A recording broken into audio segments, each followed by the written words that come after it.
And they're racing Wednesday at Canterbury Park.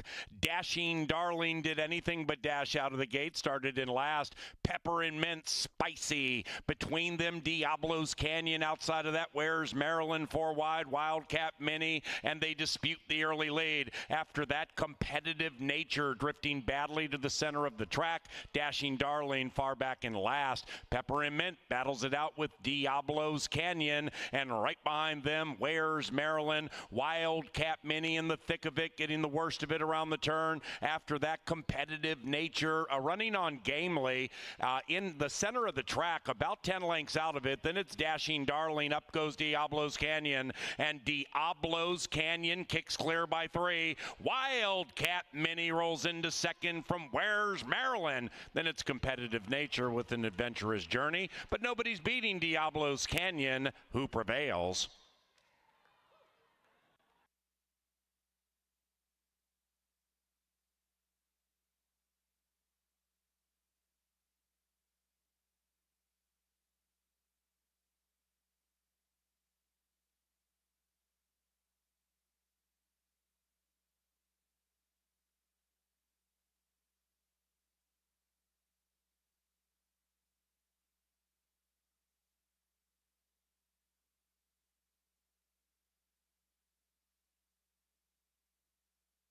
And they're racing. Perfect start.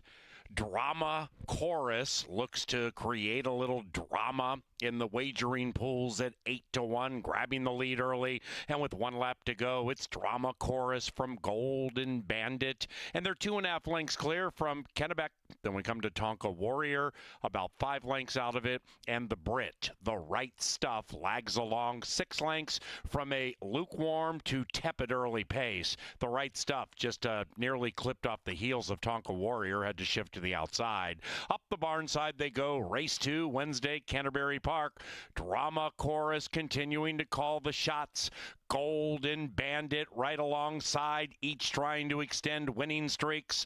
The next pair, Kennebec, trying to win 4 in a row from 5 out of it. And to the inside of Tonka Warrior, The Right Stuff is now 9 lengths from the lead. And the lead still belongs to Drama Chorus, but it's just an inch, and there goes Golden Bandit. Golden Bandit is cutting on Drama Chorus and doing so stylishly, and in fact opens up by a half. Drama Chorus fights back. Tonka Warrior 3 wide. Kennebec's behind them. The Right Stuff at 35-1 is running on okay, but still 7 lengths out of it, and they're charging home. It's Golden Bandit, Tonka Warrior outside of him. Then we come to Drama Chorus and Kennebec. Up goes Tonka Warrior at 3-1, and there goes Tonka Warrior. The Warrior came out to play.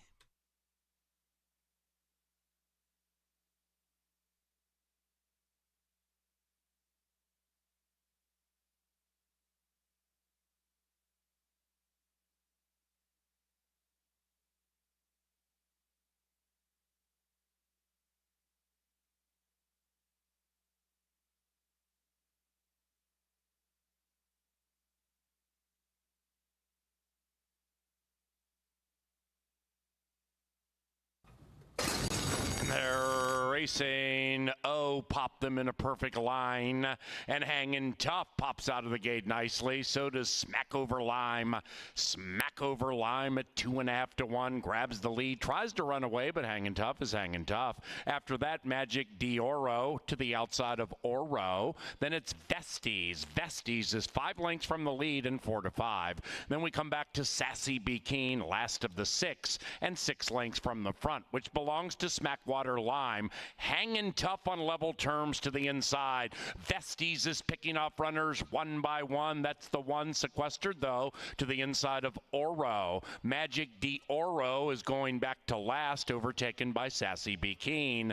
Around about the quarter pole, up goes Hanging Tough, and it's Hanging Tough from Smackwater Lime, about 2.5 lengths clear from Vesties. Between runners is Oro, and then it's Sassy B. Keen. Hanging Tough at 3-1 by 3 into the final 150. Hanging Tough completely on the grind. Vesties right behind that one. Outside of that is Oro. Then it's Smackwater Lime, but it's Hanging Tough, and Eddie G goes back to back.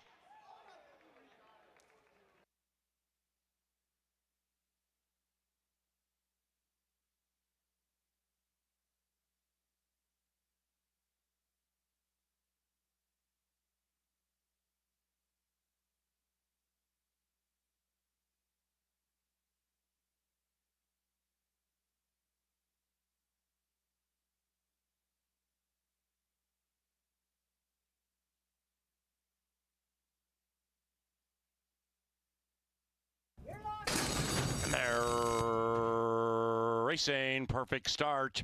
A fast start for Rosenquist from the 7 hole, but shut up, Michael. The Irish immediately to the lead at 7-1. And 2 and 7 race out by 5. They're going quickly. Re-up, content to track in third. Now 7 out of it, and Cybertruck is to the inside of that one.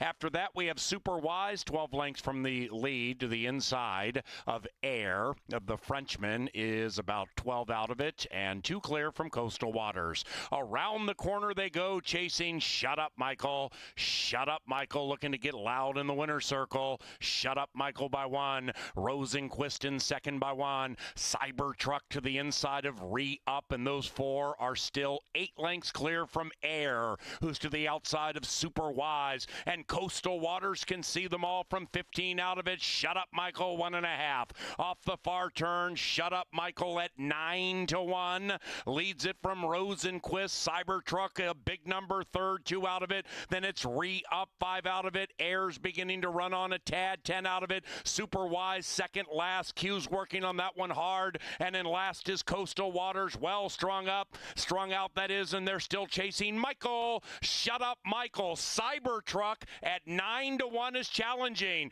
Outside of that is Super Wise. Between them, Air and Coastal Waters from last. Shut Up Michael, desperately trying to hold off Cybertruck, and Shut Up Michael, Cybertruck, AC Doocy. Oh, it's a tight photo between 1 and 2. It might be a dead heat.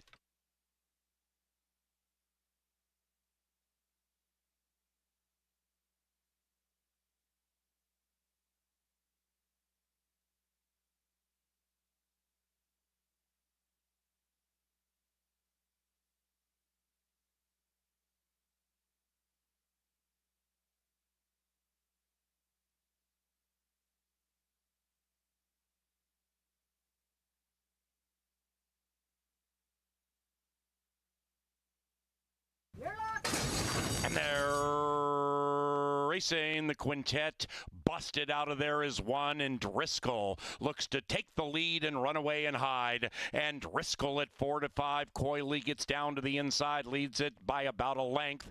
In second, Blue Skies and Angels. Now 2 lengths behind Driscoll, who's speedy, and they have a half mile to go, and Driscoll now leads it by 3. Scooter's Boy lay third, 7 out of it, and to the inside of Rocky Mountain Twist. Then we come back to the trailer, Ferrari Road, 10 lengths out of it, well strung out for 5 off the far turn, and Driscoll, handheld, leads it by 1. Blue Skies and Angels now spreads the wings and is joining Driscoll to the outside with a quarter of a mile to go. Scooter's Boy watches a good one from 5 out of it, far clear from Rocky Mountain Twist, and nothing from Ferrari Road. Driscoll's all done. Holy cow, the favorite just stopped, and up goes Blue Skies and Angels. Right behind that one is Scooter's Boy at 5-1. Driscoll trying to become resurgent. Blue Skies and Angels. Scooter's Boy, Blue Skies and Angels holds on.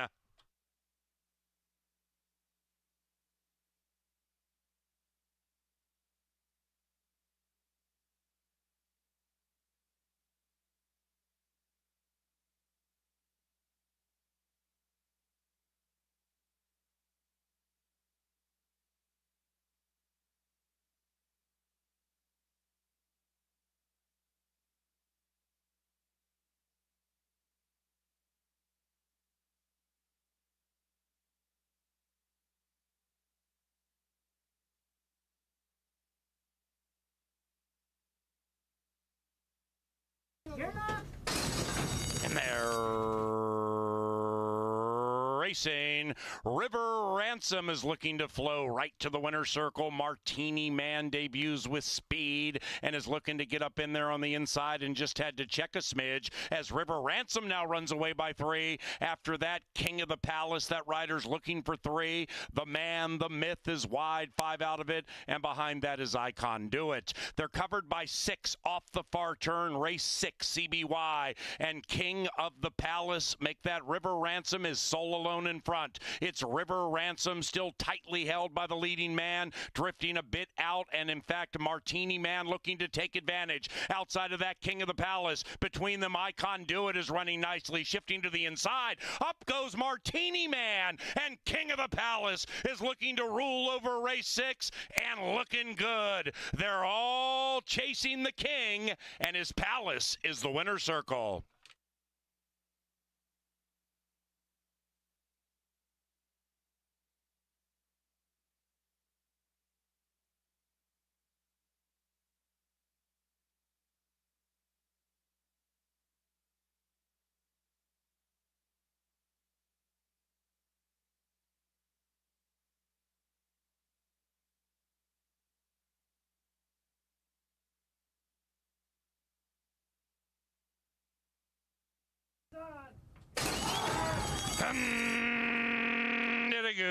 Dashing Muimako won the start. Then it's Delilah. After that, Resio and a little sister run between them. JJ's Moonshine. Delilah takes off late at 3 to 5. Delilah prevails.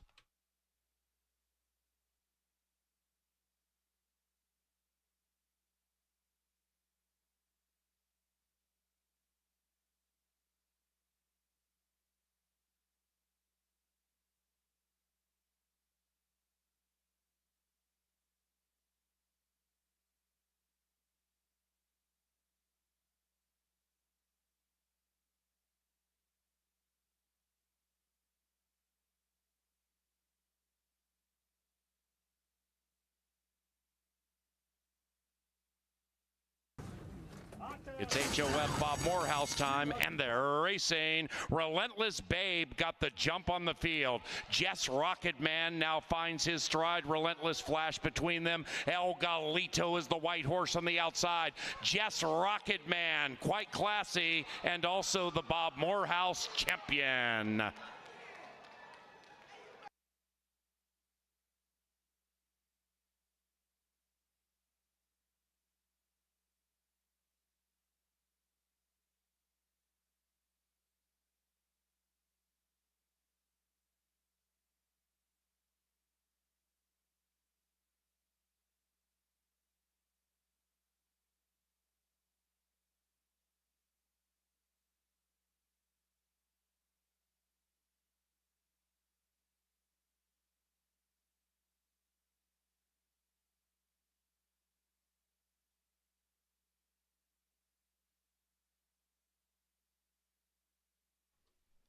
Ladies and gentlemen, please rise for the playing of our national anthem.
Good afternoon and welcome to beautiful Canterbury Park here in Shakopee, Minnesota. We're under mostly sunny skies. The main track is fast and the turf course is firm. If you'll get your programs handy, we'll go over the changes on tonight's 8-race card.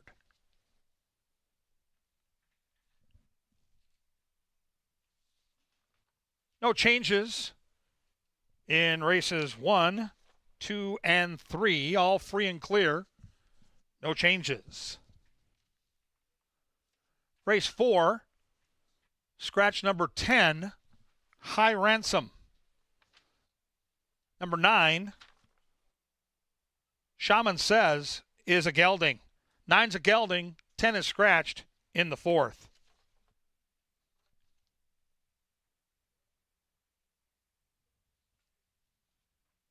No changes in the 5th.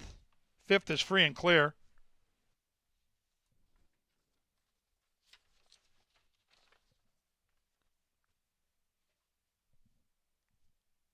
In the 6th race, scratch number 7, Color Me Legendary. Race 6, take out that 7.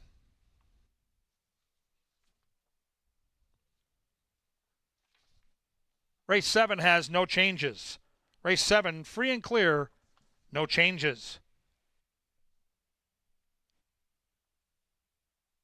Race 8, scratch the 2. W is the first prize. Race 8, take out 2. The lucky last, our quarter horse dash, that one lonely change. Fast and firm. Beautiful night for racing here at Canterbury. Up next, Jeff Maiden and Angela Herman with touchdown tiles today at the races.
Good afternoon and welcome to Canterbury Park. I'm Jeff Maday. I'm joined by Angela Herman here in the First Bet studio.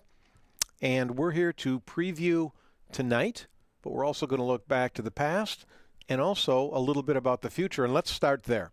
Saturday night, big night of racing here at Canterbury. It is Hall of Fame night. It's when we celebrate people, the horses, everything that have made their way into the Hall of Fame or are going to be in the Hall of Fame. You see a lot of names synonymous with Canterbury, both in the fields and in the names of the races. It starts in the second with the Vic Myers, goes all the way through race number 7. We got a little turf, a little dirt, some short, a good preview sort of for Festival of Champions and other races down the road for some of the nicest Minnesota breds that we got on the grounds. There's a horse that won by 14 lengths in the Victor Myers Stakes, and it's in his only start.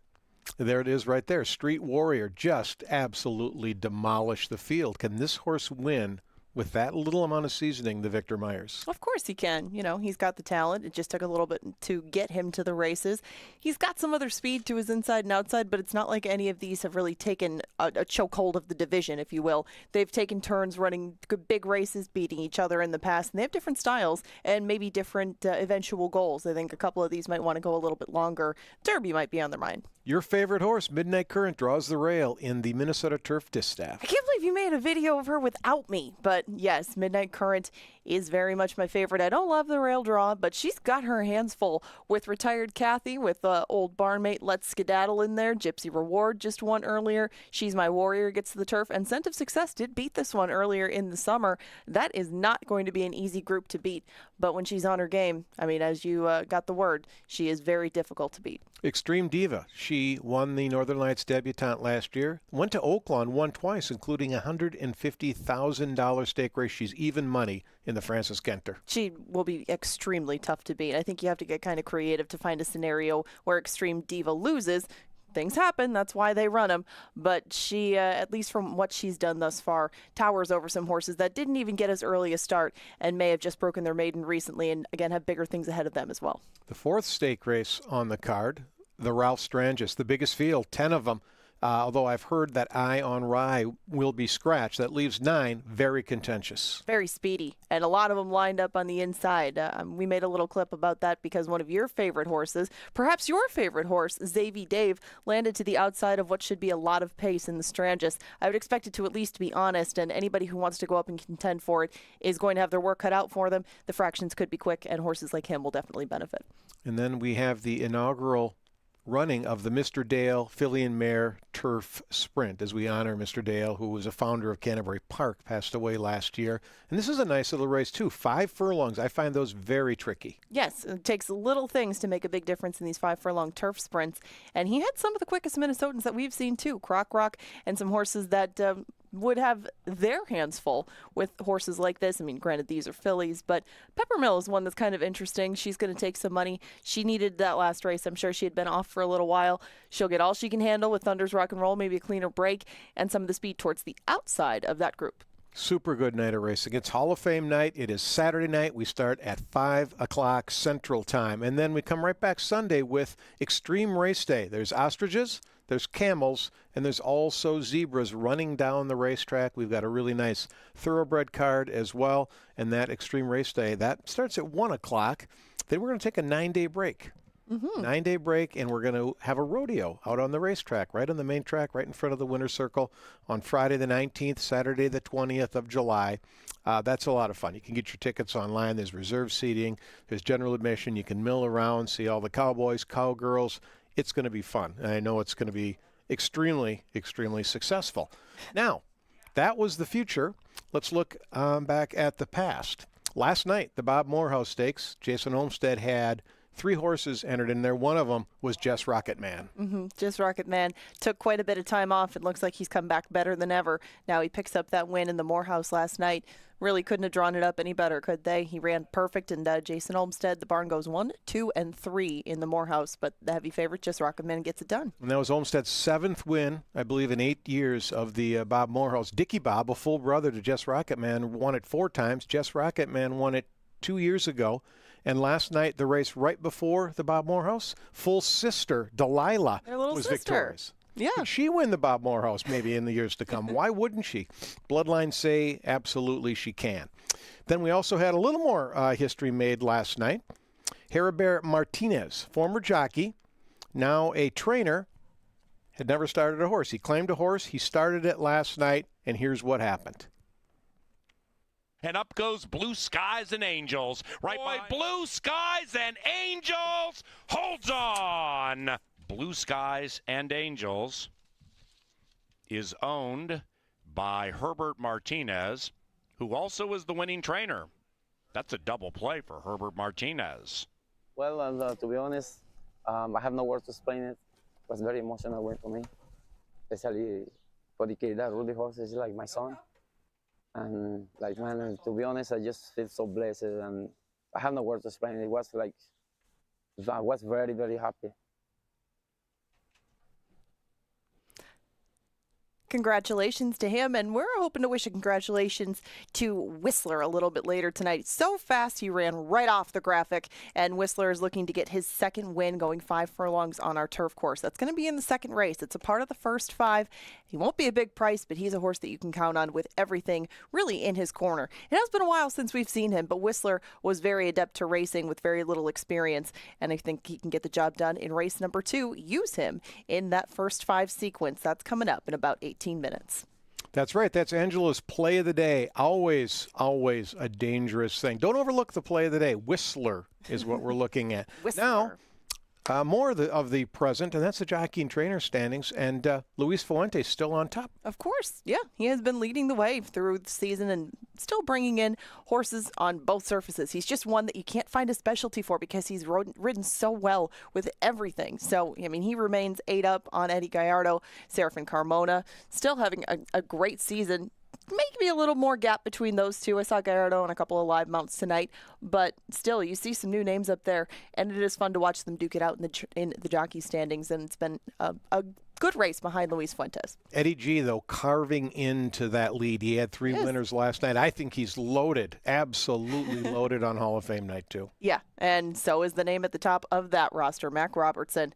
Mac Robertson, Tony Rengstorff, they have a lot of good Minnesota breds in both barns, but we talked about some of Mac's horses, and Minnesota bred nights seem to be one of those that his barn shines. He is 2 ahead of Tony Rengstorff. Jose Silva Jr. entering some pairs of horses in races and doing quite well with them. Sometimes the longer Jose Silva Jr. price will win, and they've been adding some good prices into that mix. Cody Rosine started the meet so hot still, winning at an unbelievable clip. 9 for 25, sitting 4th atop or in the standings. Absolutely. This is fun to watch because we knew Robertson would heat up, and he has. Now, those of you that like to wager when you're out here at the park, you should use your app. Use the First Bet app or the Express Bet app, and there's a bonus on Saturday. If you bet $100, that's a Hall of Fame night, you're going to get a free $10. That's just using your app. If you don't have that, you can sign up at the MVP booth on track level, or you can do it on clubhouse level. But having that, like if you're coming out on an extreme day, and there's a lot of people here, and there's a lot of people in front of you making their $2 wagers, and you want to get in a pick 5 or something like that, well, if you don't want to wait in line, just do it on your phone. Yeah. It's to not have this is a mistake. Well, and occasionally you will see us down by the winner's circle doing the same thing. If we don't have close access to a betting machine, the lines get long, no problem. Bring the teller right to the palm of your hand on your phone. Get that app downloaded today and get some PPs for free. Why not? Past performances on Daily Racing Form every Thursday. Free. Nothing better. That's right. And there's a bonus this week, too, Saturday. We've been talking all about Hall of Fame night and this and that. You want to see what Extreme Diva looks like? Go to DRF.com, and you can find free past performances for Saturday as well, which is fantastic. And I did it. I've downloaded mine for free. I'm set. I've done my handicapping, and I've got some guaranteed winners. You can find them on Twitter, probably. Yeah, you can probably look for that. Canterbury Track Flack. Don't look for the face. Just look for the emblem of Canterbury Park. And look for 10% takeout on pick 5s. We got it all night long. First 5 coming up, like I said, in 15 minutes. And the final 5 tonight starts in race number 4. 10% takeout on both of those wagers. Best in the universe. I mean, did you put in your pick 5 now that you have your past performances? Well, I haven't yet, but I'm going to do it using my First Bet app. That's better. A guarantee. Now, these first 5s have been the pick 5s have been paying extremely well. We've had a lot of prices this year, which have led to some pretty big payoffs. And we've got 7 thoroughbred races and a quarter horse race tonight. First 5, final 5, kind of a mixed breed in the late.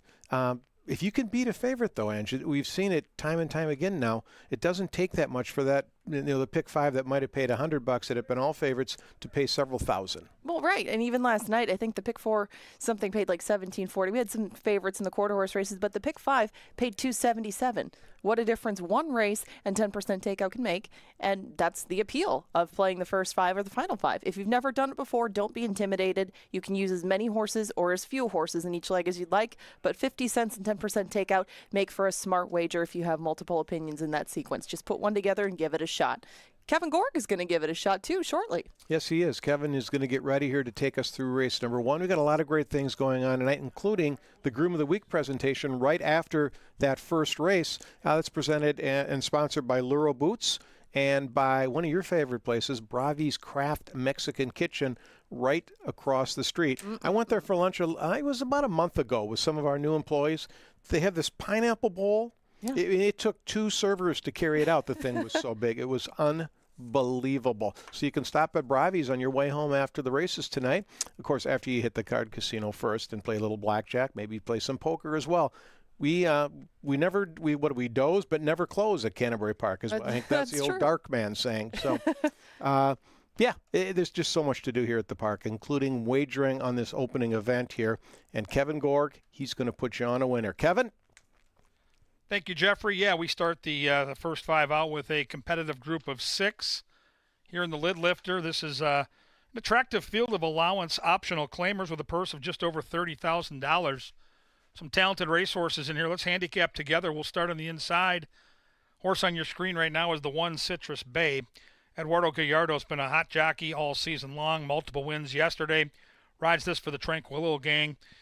Both his starts here recently give me hope, especially last time out against Launched. Launched is a nice one. That was back on June the 2nd. This horse was chasing him all the way in a 5.5 furlong race that won 105-1. What you see is a nice breezing workout since then, and you get Gallardo to hop on, a jockey winning at 23%. So 5-1 morning line. Our morning line guy's been awesome all year. Brandon does a phenomenal job. He says 5-1. The board says 12-1 right now. So some value on Citrus Bay. Haya is 2-1. This horse taking some serious wagering action. Has early speed but doesn't need the lead. And Matt Williams' charge in great form right now. Luis Fuentes, our top jockey, astride.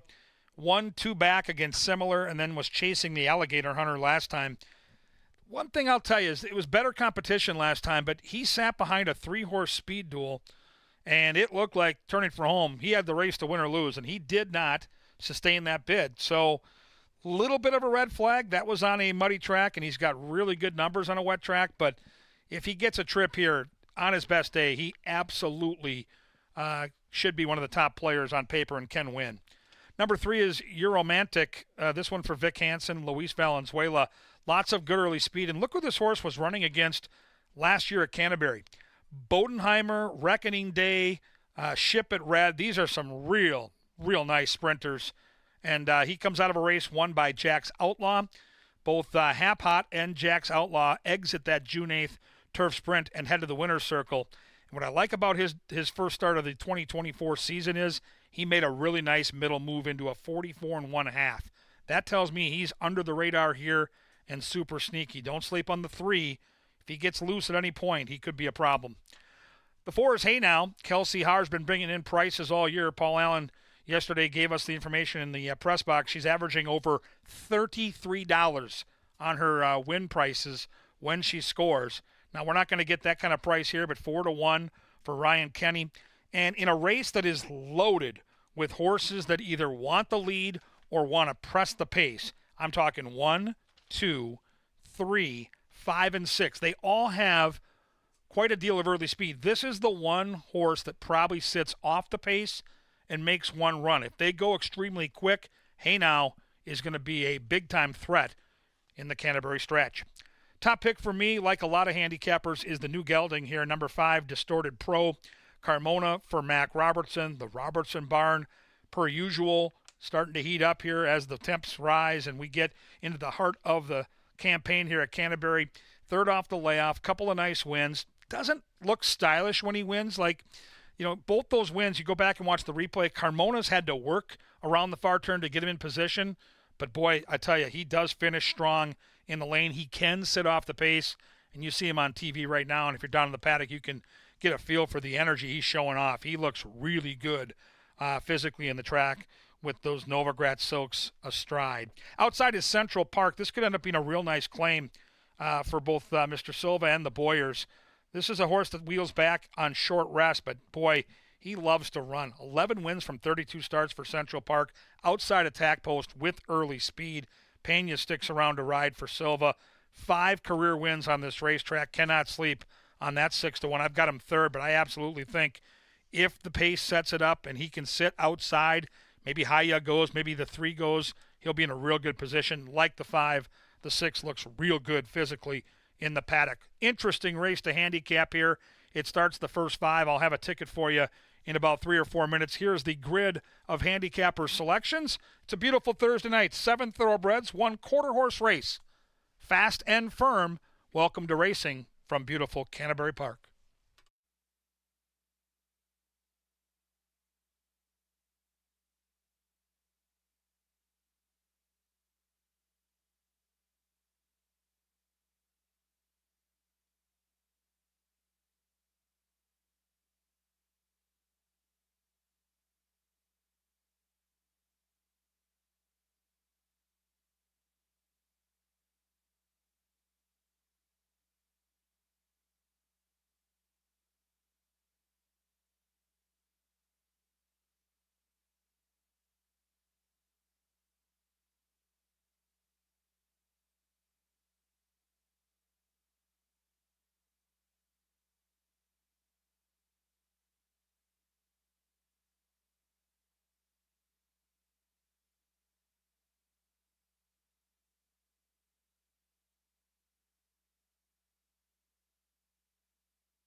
Emiliano Cassetti brings them onto the track for the first race. They head to the John Deere Dirt, and it is fast. We have no scratches or rider changes here in the first. Thursday racing at Canterbury is provided by Michelob Golden Light and Comcast Xfinity.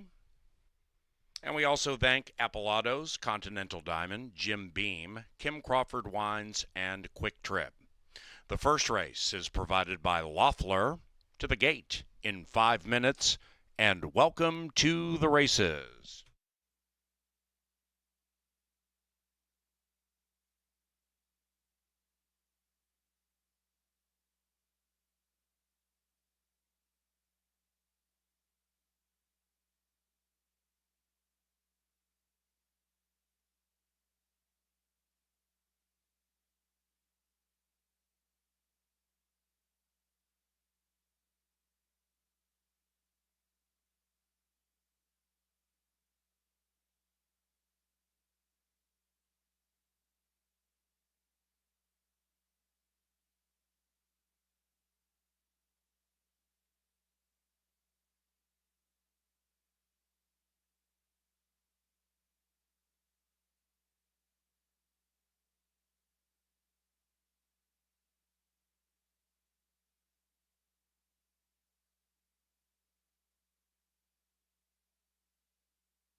Here comes that first 5 with that 10% takeout. Got to play the pick 5s at Canterbury. They've been gigantic all season. Your chance to win hundreds, likely thousands of dollars if you can survive the 5. Here we go.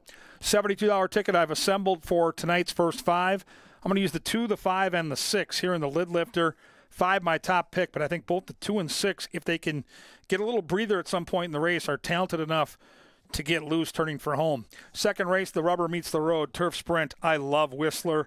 Debuted at Canterbury on this turf. Won off the layoff for Matt Williams with Fuentes. Really like that 6 a lot. Singled in the second.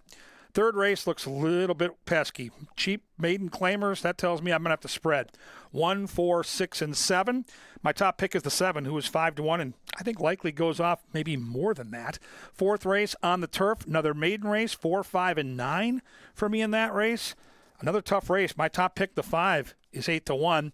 Fifth race to close it out, we're going to have 4 different options. It's a baby race, 2-year-old baby boys, all bred in Minnesota. I'm going to use 3, 5, 6, and 7.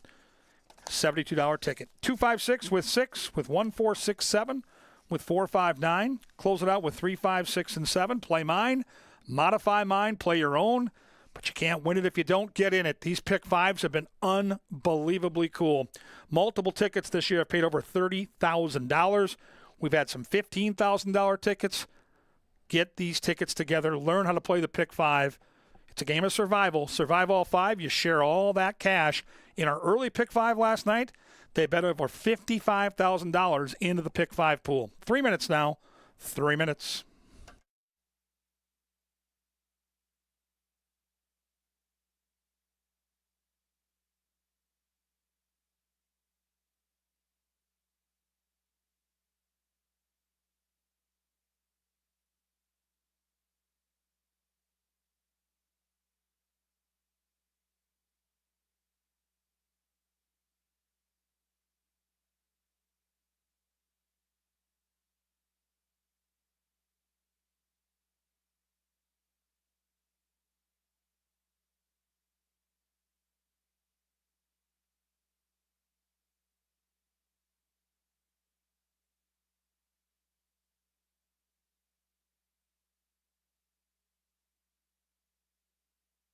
Two minutes to race time. We would like to welcome our featured groups this evening, and they include Bremer Bank, Omni Viking Lakes Manager Appreciation Party, the C.H. Robinson Team Outing, Cambria Financial, Agronomic Solutions, Nationwide, and the Marine Bausch Party.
They've reached the gate. It is now post time for Thursday racing at Canterbury Park.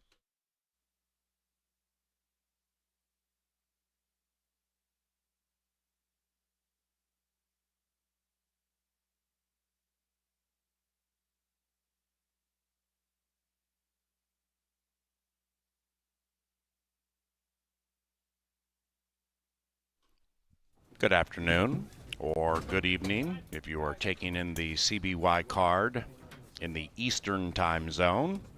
We begin with 6 and a first 5 with a 10% takeout on our pick 5s. That's a nation low. And we begin with Distorted Pro, currently 8-5 in favored.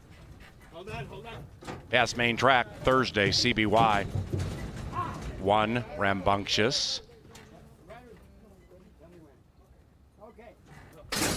And they're racing. Distorted Pro in search of 3 in a row, out very fast. Likewise for Citrus Bay to the inside. And between runners, Hayaz right there. Central Park fourth, but very close. And 4 line up now with 5/8 to go. Trekking is Hey Now, 6 from the lead. And to the inside of Your Romantic. 2-pronged pace battle. Hayaz to the inside of Distorted Pro. Make it 3. Central Park fast into the far turn. After that, Citrus Bay, 5 out of it, feeling the Shakopee heat. About to be passed by Hey Now and Euromantic. They're approaching the top of the stretch, and that 3-headed pace battle continues to slug it out. Between them, Distorted Pro, Hayah has the inside, and Central Park the outside. Watching it from 6 out is Hey Now. Hayah the first to hoist the white flag, and Central Park is trying to take the lead from Distorted Pro. Then it's Hey Now into the final 125, and we begin Thursday with a spine tingler. Central Park, Distorted Pro. Central Park prevails.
Number 6, Central Park prevails. 6-5 and a photo.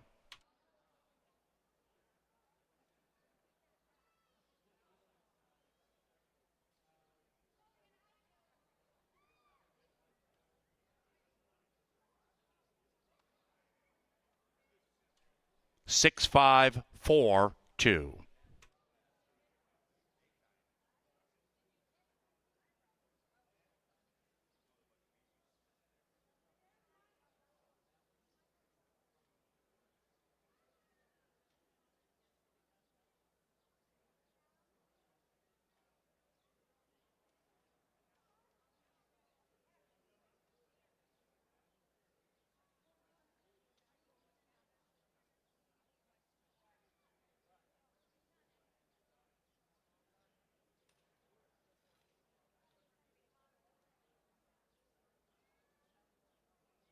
The first race is official as Central Park receives a well-deserved bath for his speedy toil on quite the hot Thursday in Shakopee. The first superfecta, $4 and change. Exacta, $7.70. And the trifecta, $11.80. Final time, a flashy 110.09. To the firm turf course for the second with pick 4 wagering. The rail is all the way in. Post time for race number 2 is 22 minutes from now, and that one is provided by Apple Autos, the official vehicle supplier to Canterbury Park. Now into the winner's circle, proving Cowboys and Vikings can be friends. It is Brian Pena aboard Central Park for Jose Silva Jr. and Stacy Boyer. The winning trainer, Jose Silva Jr.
If you'll direct your attention to the winner's circle, the Minnesota HBPA Groom of the Week is presented by Bravi's Craft Mexican Kitchen and Laurel Boots.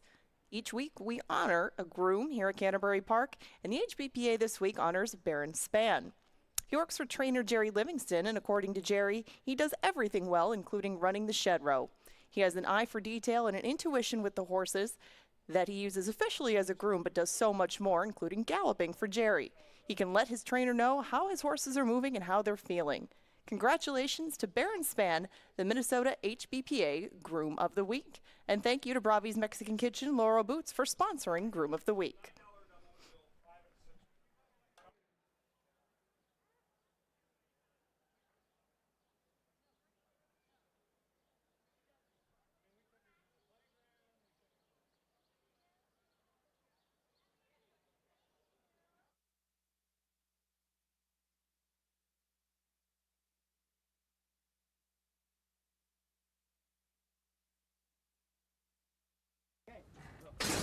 And they're racing.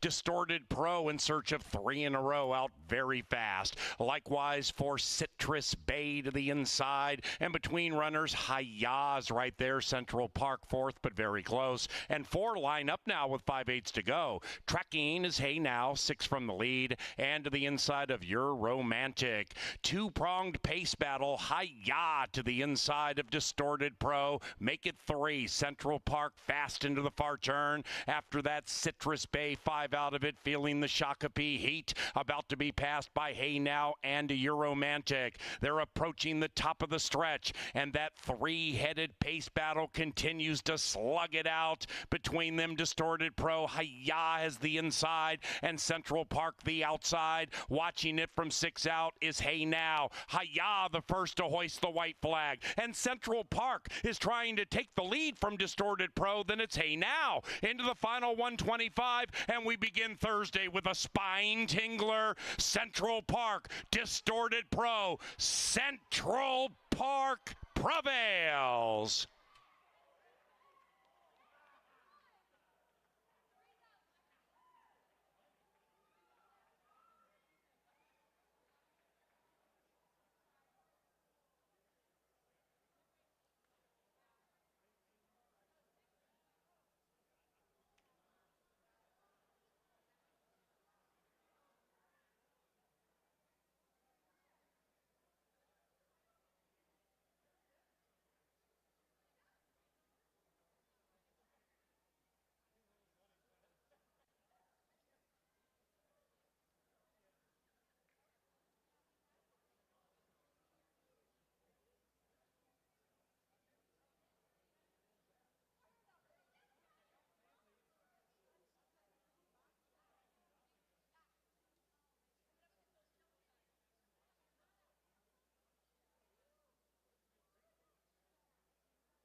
Number 6, Central Park prevails. 6-5 and a photo.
What a beautiful night for racing here at Canterbury. We've got a nice card assembled, and the pick 5 starts with a minor upset. The horse was 5-1 as they got to the gate, but some late money sent Central Park off at odds of 2-1. Really heady ride by Pena in the saddle. Sat off the pace and pounced. Nice sharp claim by the Boyers as well, getting that horse for $12,000 a couple starts back. This horse just fires every single time. Central Park, a real nice horse in the barn of Jose Silva. We go to the beautiful turf course listed at Firm for race number 2. We've got a 6-pack claimers here. Let's take a look at the field. Start with number 1, who comes out right on cue. It's bucking again. Luis Valenzuela for Vic Hansen.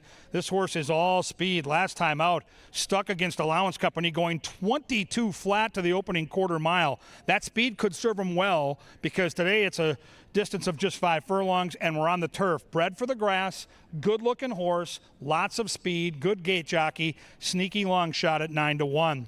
Number 2 is Lemon Meringue. Carmona gets the call from Miguel Angel Silva. The trainer is crafty. He won 3 races on our Sunday card. He puts the blinkers on, the new hood in play. The horse has been sitting a little off the pace, but the workout with the blinkers on June the 30th tells me he'll be a little closer to that pace tonight. The 3-year-old colt is on the board at 9-1. Number 3 is Cinco Majestic Barejas for Miguel Angel Silva. That's the go-to jockey that won those 3 races on Sunday. So if you believe in that, then you believe that the 3 could be live here. This horse is in good form, off a 2nd and a 3rd. Good stalking. Speed should get first run behind the front markers when they turn for home. Number 4 is Rudiano. Kelsey Haar gets the call here for the Loy gang in from Iowa. When horses ship in from Iowa and enter in races like this, you've got to pay attention. There is no turf course at Prairie Meadows. They're here for a reason, to get their horse on the grass. The horse has good speed figures and has good bloodlines for the turf debut here tonight. Number 5 right now is Arvu's Taboo. Currently the longest shot on the board at 11-1. De Silva for Westerman. The trainer has popped a couple different times at big prices this year. The last time this horse was on the grass was last September, going longer. Flashed some speed in that event, so I don't think he minds the turf. He'll have to ramp it up, though, to beat this group, including the outside horse. My pick in the race, this is Whistler. Matt Williams, the trainer. Luis Fuentes, the pilot. Now, this horse made his racing debut last July here at Canterbury, and it was on this turf course, and he went wire to wire. He looked really good doing it at 7-1. Raced a couple more times, one here, one in Iowa, and one at Remington Park. The Remington Park start did not go well. It was ugly. They did the right thing. They gave the horse some time off. Workouts into this one. Turf course where he's run. Good speed from the outside. We're not going to get rich, but boy, the 6 sure looks the part here in the paddock. Beautiful muscle, good-looking coat, and we'll see if Whistler can take him flag fall to that's all. The pick 5 just started in race 1. If you missed out on that, I got good news. The pick 4 starts right here with races 2, 3, 4, and 5. A wonderful sequence of races. Who do you like? The horses have left the paddock on this sultry Thursday night. They're going to head down the tunnel. They'll be at the gate in around 8. And then they're going to get it on.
Race number 2 is on the firm turf course. The rails all the way in. Pick 4 wagering 5 minutes from now.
Hello from the winner's circle. We've got the second race coming up very shortly. But before we get to that, we got some tickets to give away. Hopefully we can get you to the Joe Gatto show coming up later this summer. What's your name? Where are you from? Mike Bourbon. Bourbon like the drink. Apple Valley, Minnesota. Yes, that's right, Kevin Gorg. He is an Apple Valley graduate. I expect him to pass this one with flying colors. But you're a Joe Gatto fan. You have a particular memory of him that you like, huh? I'd think of the episode where he's in New York City trying to get a ticket at Broadway, the big line. And the whole thing is they have to cut the whole line. So he's on the phone, he's like, oh, Bob or Bill, I think I see you. And he cuts the whole line and he wins. Well, we're going to help you win tickets. Not so much complication with that. All you got to do is answer the question on the tote board behind us. Let's see what it is today. Yeah, turn around and take a look. The famous comedian Joe Gatto is also an accomplished musician, proficient in playing multiple musical instruments. Is it true or false? True. Is it true? See, you didn't even have to use your cell phone. Easy peasy. You are going to be joining us for Joe Gatto and see more comedy like that. And good luck in this upcoming race. I understand you like the 5, right? Yeah, oh yeah, he's fast. He's fast. You're a long shot player, and you're coming to Joe Gatto. Congratulations. Let's go. Thank you much. Thank you. If you want to join him at that, check out CanterburyPark.com for all the details of upcoming shows and musical acts.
And the Turfers are arriving at the starting gate, and it is post time for race number 2. And the first of 2 pick 4s at Canterbury Park. Whistler is prohibitively favored.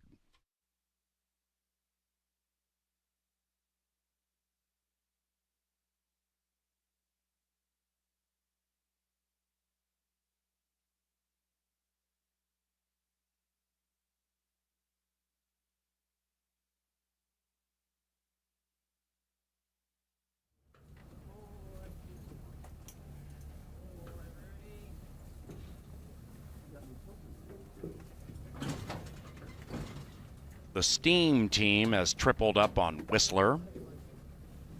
And Whistler is 3-5. Cinco Majestic 3-1.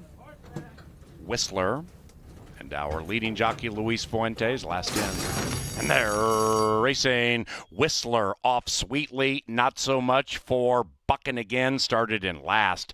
Whistler from the outside crosses over with a 1-length lead. Cinco Majestic is good to go. After that, Arvu's Taboo, and between them is Rudiano. Then we come back to Lemon Meringue with the shades on, 6 lengths out of it, and about 3.5 clear from Bucking Again chasing Whistler. And Whistler is whistling a sweet tune off the far turn, leading it by 2.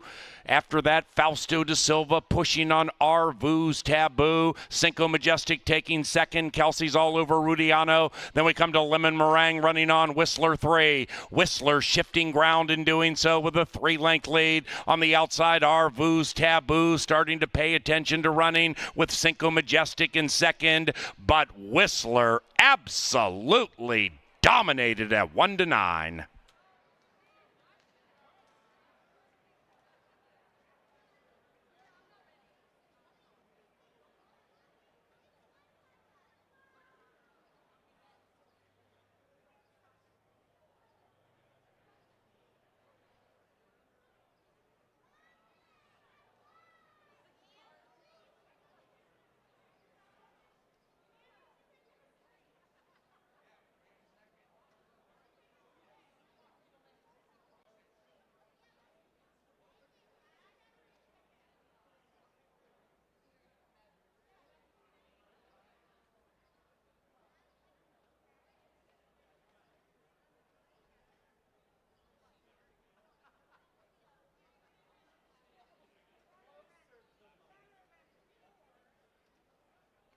Whoa, Canada.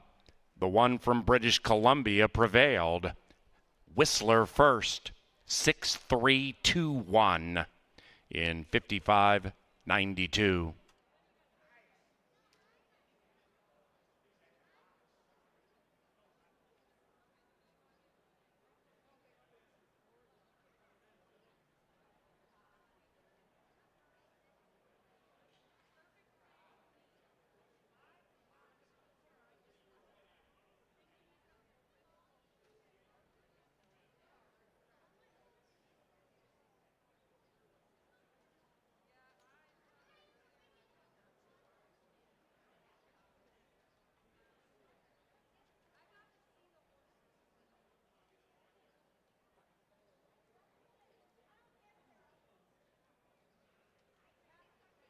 The second race has gone official. Whistler paid $220, $210, $210, okay. On to the third race, and with race number 3, we are back to the John Deere Dirt. No scratches, no rider changes. In an event provided by Anheuser-Busch and John Deere.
Up to the winner's circle, it is Whistler and Canterbury's leading rider, Luis Fuentes. The winning owners are Pooley Thoroughbreds and the winning trainer, Matt Williams.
Last in. And they're racing. Whistler off sweetly, not so much for Bucking again, started in last.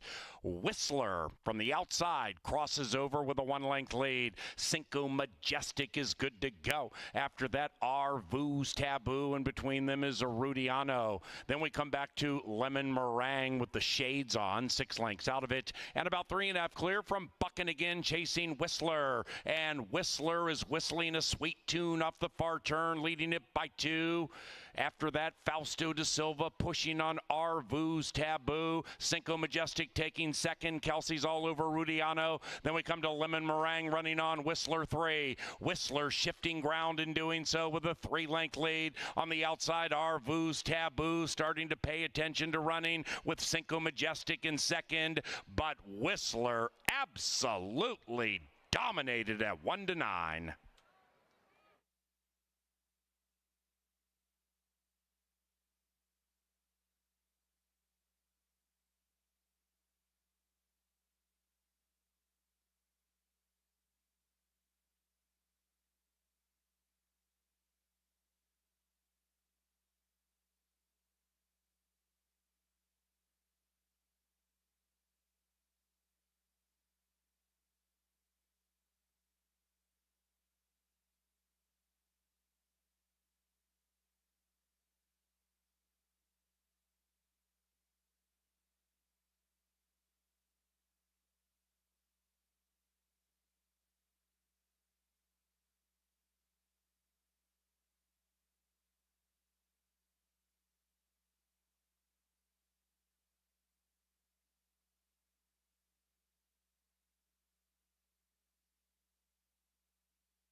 Whistler takes off at 1-9 and puts that field away early. A very impressive effort on his part. Now we'll try to get a little bit more of a price into the mix in race number 3. Let's go back to the John Deere dirt here. No changes to report. 7 fillies trying to break their maiden, and one of the 4-year-old fillies is starting off on the inside. This will be her first start at Canterbury. The first 2 were at Belterra Park, but this is the thing. Prattle is a 4-year-old filly that was bought a few years ago for $150,000, and you don't buy him for that kind of money. In start number 3 for them to be in $7,500. It's what it is, and they've tried to get this one in on the turf in both of her lifetime starts at Belterra. Now she'll go down to $7,500 claimers. She'll be entered on the dirt, but I would look for this one maybe in a little bit longer race on the grass down the line. We'll see what she has to bring to the table. She looks good out in the paddock, and Prattle right now is 9-2. He gets 7-1 on Wicked Hope. This is her first start for Vic Hansen. Miguel Arroyo will be in saddle. Some shorter works leading into this. I think that maybe I would give her one. Paul Allen took Wicked Hope in here. Note that there is no overweight on this one. 7-1 on the price.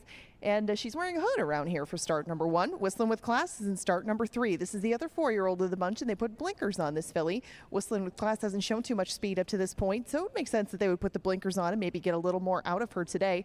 Frink will be in the saddle on 10-1 is the current price.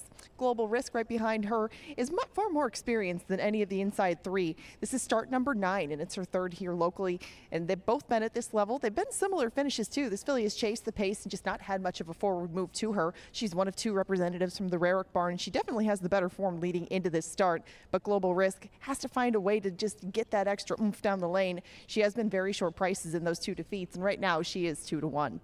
12-1 is the price on the other Rarick trainee. Start number 2, and the first one in the barn, Roman, will get on Shirley Sings for her second start. The first one, you're willing to wipe it out. She didn't put in any kind of performance that day because she was just getting unruly from the word go. Shirley Sings should be more composed today. She is down here in the walking ring, might get a better representation of what she can do, and she has shown speed in the mornings at times. Collier, just to her outside, has also shown speed, but she's shown speed going a little bit longer. I would expect her to try to pick up the pieces today. This is start number 11 for this filly, and she did run pretty well 2 back when she was on the turf last time, maybe a little bit too short, so she gets more ground today. But some of those sprint braces further back at Hawthorne would be a good representation of what we might see out of this filly from just off the pace. Serafin Carmona will be aboard her, and that drop for maiden specials to $7,500 today should make a big difference for her. On the outside, Kevin and I are on Princess Vanellope in start number 2. She too is making the drop from special weights, but in her maiden special weight race down at Fauner Park, she was 8-5 going in the gate. She didn't break very well, and a couple of the horses that beat her have come back to win a maiden special weight here and run 3rd in a maiden special weight on June 23rd that Collier also participated in. Judging by the company they keep, she might be able to pull a mild upset at 3-1. I would expect that price to go up and more money to go to Collier just to her inside. We'll find out though in 9 minutes when the 3rd takes off. Win, play, show, exactas, tries, supers, doubles, and dollar pick 3s all available on the wagering menu. Stay tuned for the power play after the post parade.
Welcome up to the TV studio here in the press box. Time for our sponsored event of the evening, Handicapping Wise, Tri-State Bobcat. Thank you for your great support of the power play. We're going to move to race 6 and key in on a horse that we're going to lock into pick 4s, pick 5s, maybe some trifectas or superfectas. It's a horse that likes to come from off the pace. It's number 2, Mr. Insensitive. Now, this Minnesota bred is 0 for 7 on the Canterbury turf, which can be looked at in a negative fashion. But if you flip that around, look at the other side of the coin, it's a 4 for 7 trifecta equation. It's a horse that's been facing nice allowance company. And last time out, really lost all chance in this race when they dawdled through a 49 flat half mile. Let's take a look. It was a compact field. Found Jordan won this race and would eventually come back on a 2-race win streak and is sharp right now. But here you can see Mr. Insensitive. He doesn't have a lot of natural speed. He's at the mercy of what they do up front early in a race. And if they go 49 to the opening half, it's over. Right now, this horse has no chance of winning because they are absolutely crawling on the front. What I like about the race tonight is it's a completely different set of circumstances. There is speed all over this race. He's going to get the setup. He's going to come with a big late run. Race 6, number 2, Mr. Insensitive. Let's score together on the power play.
The Maidens have reached the starting gate, and it is now race time.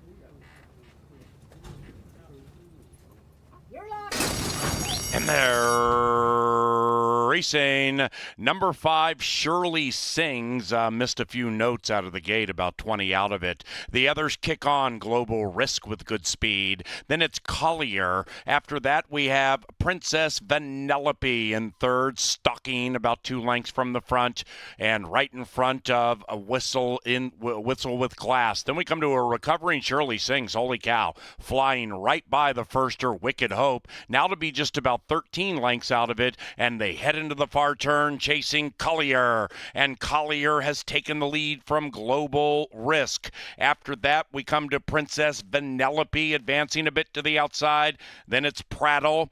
Whistling with Class is losing ground rapidly back there with Shirley Sings, and as they head for home, it is Collier kicking clear impressively, opening up an 8-length advantage at 2-1. Princess Vanellope's to the outside of Global Risk, and then it's Prattle to the inside, all left in the wake of a keen turn of impressive speed by Collier, who dominates. 6-1-7 in race 3.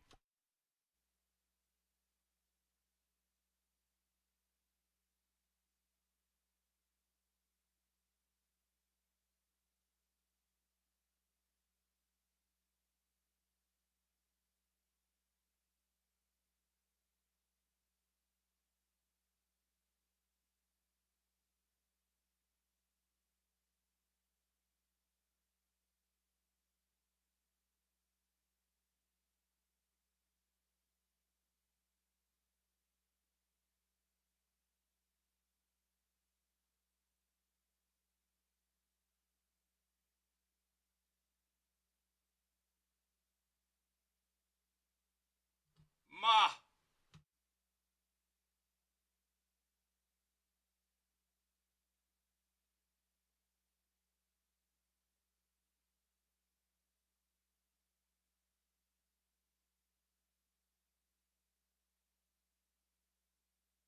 Number 6, Collier, ran first. Number 1, Prattle, second. 7, Princess Vanellope, finished third. And a photo for fourth. And we also had a claim. Number 1, Prattle, was claimed for $7,500. The new trainer, Troy Bethke. The new owner, Rick Tappy. That's number 1, Prattle, tagged Bethke Tappy.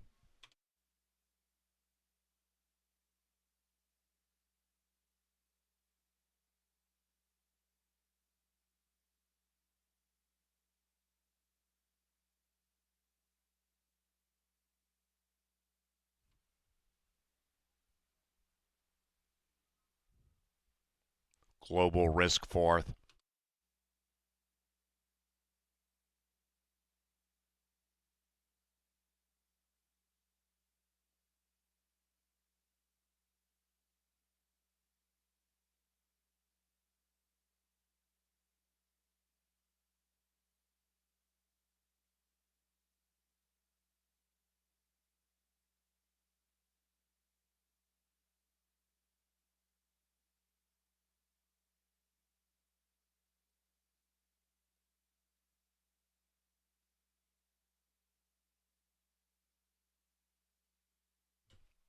And the third race is official.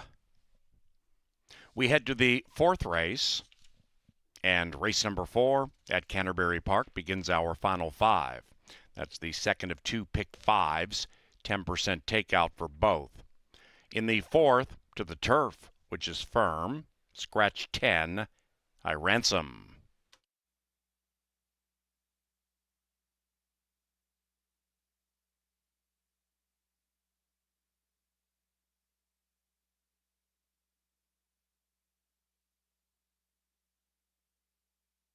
Sheer Domination by Collier and Serafin Carmona. The winning owner and trainer, Veronica Litvin. Final time, 112.63. Our fourth race is provided by Jim Beam Bourbon. Thank you, Jim Beam. And Busch Light, as crisp and cool as a mountain stream.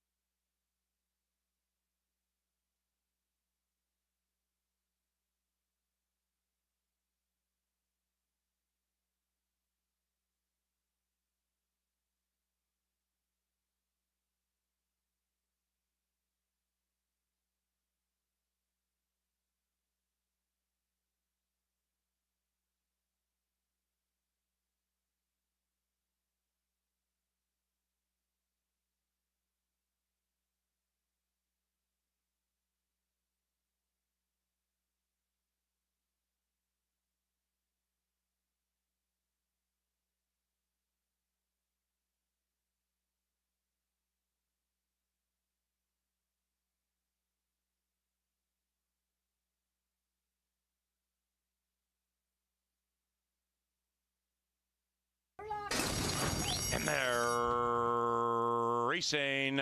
Number 5, Shirley Sings, missed a few.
Thanks for your patience. Congratulations to Tyler Stein.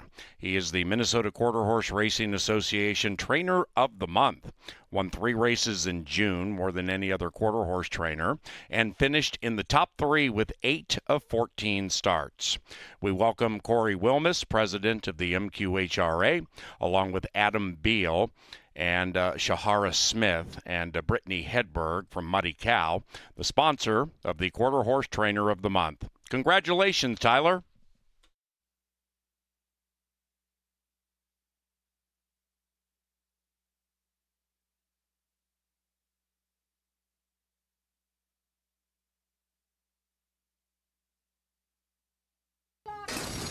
And they're racing. Number 5, Shirley Sings, missed a few notes out of the gate, about 20 out of it. The others kick on. Global Risk with good speed. Then it's Collier. After that, we have Princess Vanellope in third, stalking about 2 lengths from the front, and right in front of a Whistle with Glass. Then we come to a recovering Shirley Sings. Holy cow, flying right by the firster, Wicked Hope. Now to be just about 13 lengths out of it, and they head in into the far turn, chasing Collier. And Collier has taken the lead from Global Risk. After that, we come to Princess Vanellope, advancing a bit to the outside. Then it's Prattle.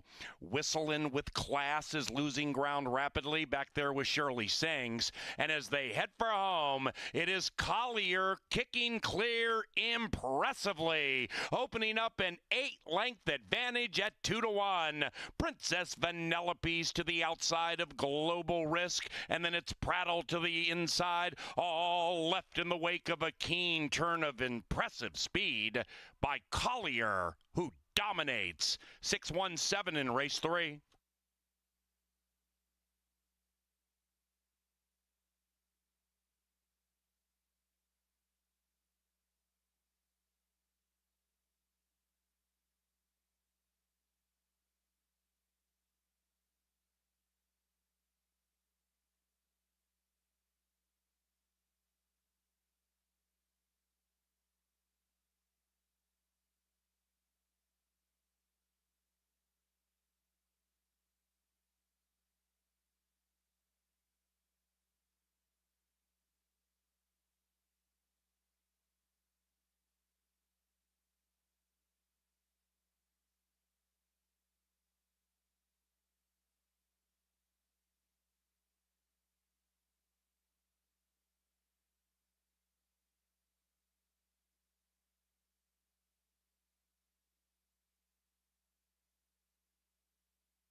Hello from the paddock. I'm going to be joined by Kevin Gorg shortly, but this is the start of the Final Five. If you've not played the Final Five before, let me tell you what it is. It's our pick five that starts in race number 4 and includes the last 5 races of each card. It's got 10% takeout. That means we take less, you get more back, and it is a 50-cent minimum. You can use as many or as few horses as you want in each leg, and you can see there'll be a ticket that comes up in the corner shortly, I think, and that one's not too bad. Usually I try to make tickets on the little more manageable side.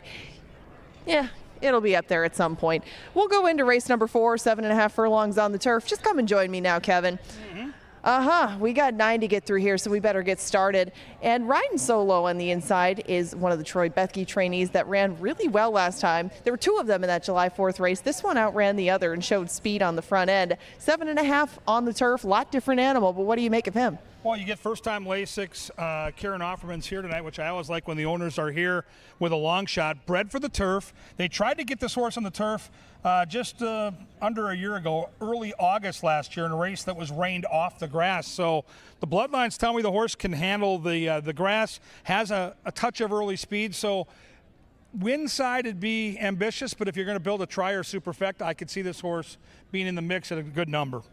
Number 2, Cat Trick, is going to make his second start. This one is going to do a lot of things different tonight. Go over to the turf course, stretch out. It is start number 2. There is some turf pedigree to this one, to be sure. It's just a matter of whether all this is going to happen in start number 2. Cat Trick right now is 14-1. Another long shot in this group. Yeah, good bloodlines. You talked about it. The dad, Real Solution, was a monster, ran big in the Arlington Million back in the day.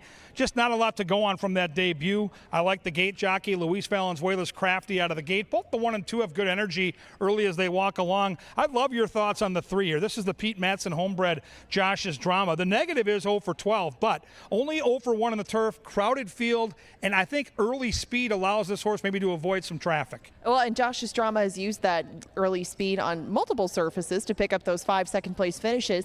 He gets a lot of pieces. I wanted to use him in the mix, but given that there are some sprinters in here stretching out from the dirt, you just have to think that maybe he won't be able to go very slow up front. And last time he was able to on the dirt. Getting back to the turf, we'll find out. He's only started once over it, and Josh's Drama landed to the inside a lot of that speed, I thought. So I did keep him out of things, but right now he is 5-1. This was Paul Allen's pick, and he has been on fire on the turf. Your top pick is the 4, Commissioner Oscar, third off the layoff.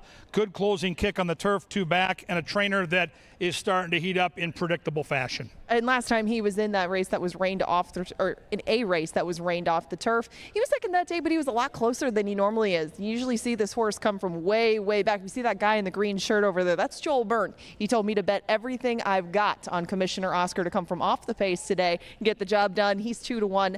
I really like him in this spot, and given the race that he put in 2 back, I think it's well within his grasp. Well, that green shirt's the color of money for a reason. Do not leave that 4 horse off your tickets. I'm going to take a swing with the 5.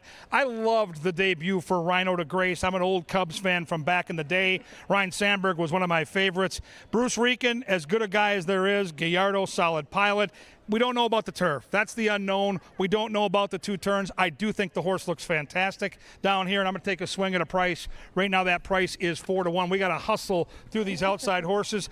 Ange, the 6 Supreme Leader, your thoughts? Ran a few times on the turf and ran at basically 1 speed. It was against this level of horse. He just needs to take a step forward, but the price is right now. You get 13-1. 7-1 on Latin Force is frankly surprising. T-Pop loves this horse. I'm going to try to buck the trend. I know T-Pop can cap him up fair and square, but 0 for 12 with a lot of losses at low odds. If this horse beats me, I won't be surprised. But right now, I just have to take a stand against Latin Force. You got Blues Traffic second. You're going to get a fair price on this horse. This could be a trifecta bomber. Yes, this is a horse that I would like to use in vertical plays big time because Blues Traffic handled the stretch out much better last time than he did the first time he went 2 turns. They put blinkers on him. His full sister won in June at 36-1 in a maiden special weight level. They can do a lot of things in this family, and they can do them at prices. Right now, the price is 19-1. Mac Robertson's heating up. He's got a first-time starter named Shaman Says. Carmona gets the call. Good bloodlines. I just don't know about 2 turns first time out, but I do know this guy can train him up fair and square. And if Mac likes the horse and people are betting it, we better pay attention right now on the board at 4-1. You can see how tough this race is. Look at the handicappers, the pundits are all over the board. Who do you like? It starts the late pick 5. It's an awesome endeavor to win hundreds, maybe thousands. 7.5 on the grass. Race number 4 coming up and coming at you next.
The horses are arriving at the starting gate. It is now post time.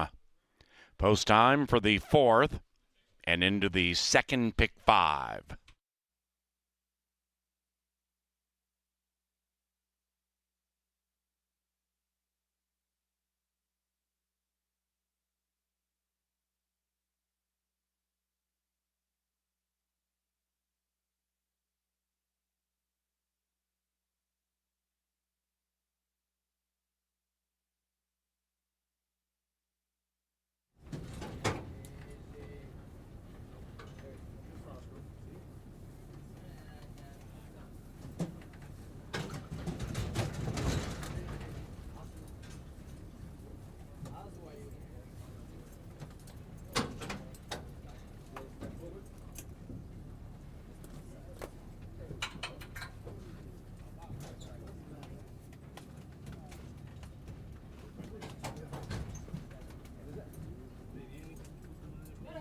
Shaman Says, last in line.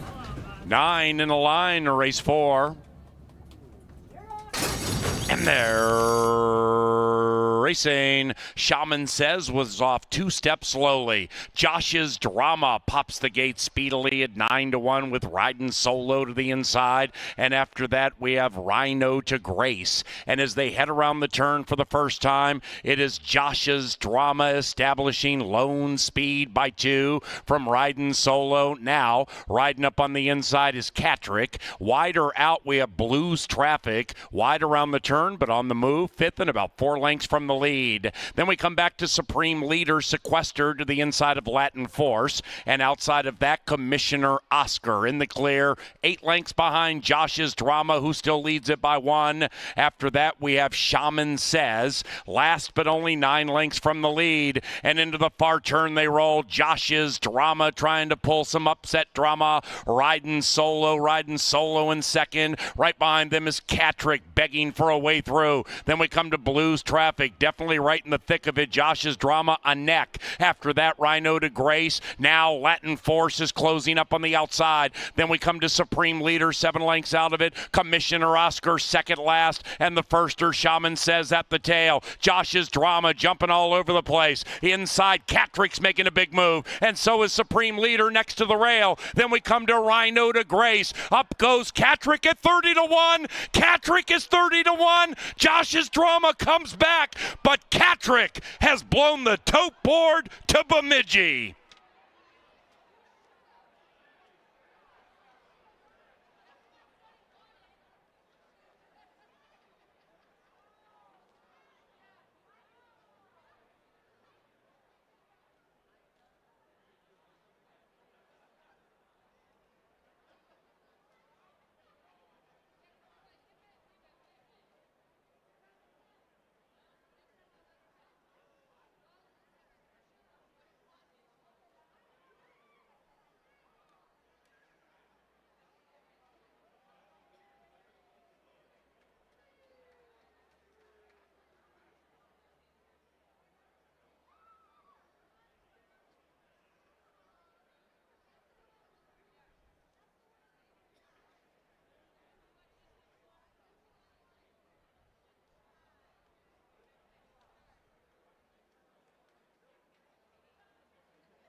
Number 2, Catrick ran first. 130.43 the final time. Still awaiting the minor placings.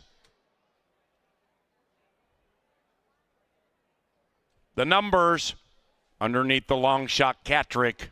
2, 3, 5, 6.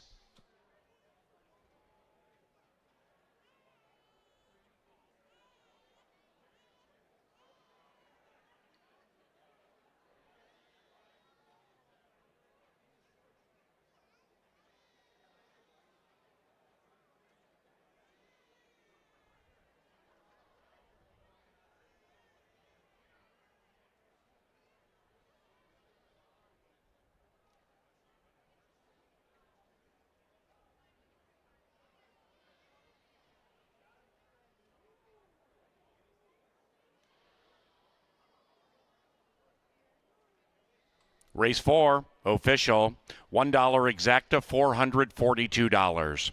50-cent trifecta, 235, $1,218. 10-cent superfecta, 2356, $842. The 6-2 double, $337. And the pick 3 on races 2, 3, and 4 paid $122.70. Holy cow.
Into the winner's circle, the upset-minded Catrick and Luis Valenzuela.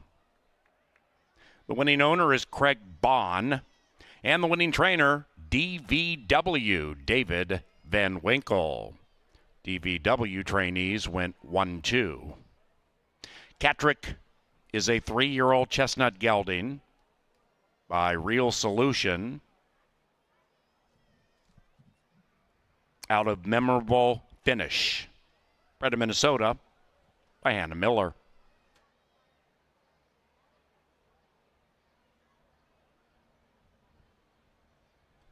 So now to the 5th race, and back to the John Deere dirt for these 2-year-olds. No scratches, no rider changes. Race number 5 is courtesy of Pepsi, the official soft drink provider to Canterbury Park. And we also thank Culver Shakopee, Atomic Data, Choice Electric, and Tri-State Bobcat. The 5th, about 20 minutes from now.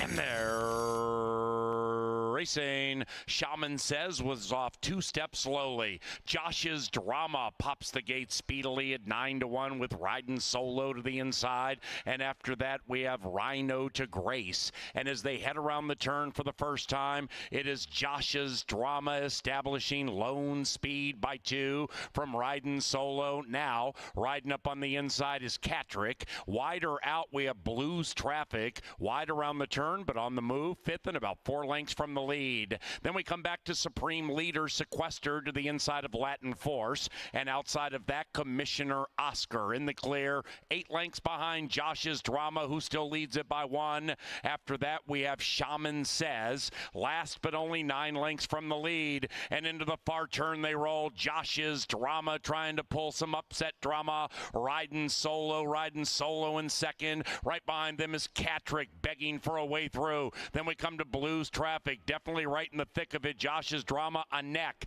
After that, Rhino to Grace. Now Latin Force is closing up on the outside. Then we come to Supreme Leader, 7 lengths out of it. Commissioner Oscar, second last. And the firster, Shaman Says at the tail. Josh's drama jumping all over the place. Inside, Catrick's making a big move. And so is Supreme Leader next to the rail. Then we come to Rhino to Grace. Up goes Catrick at 30-1. Catrick is 30-1. Josh's drama comes back, but Catrick has blown the tote board to Bemidji.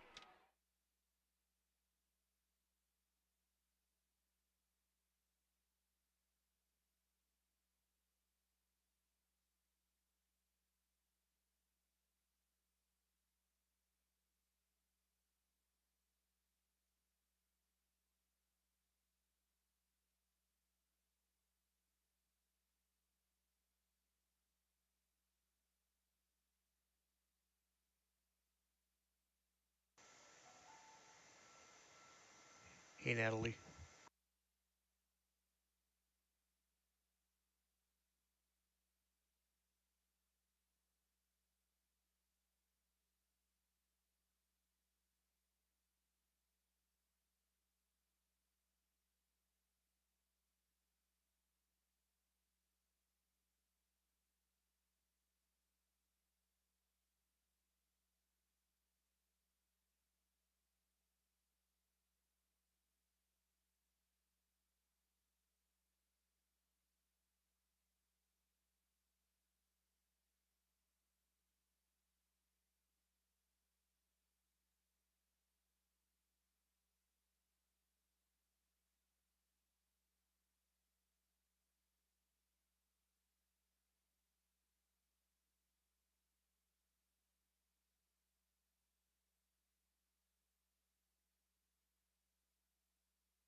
from 6 out is Hey Now. Hiya, the first to hoist the white flag. And Central Park is trying to take the lead from Distorted Pro. Then it's Hey Now into the final 125. And we begin Thursday with a spine tingler. Central Park, Distorted Pro. Central Park prevails.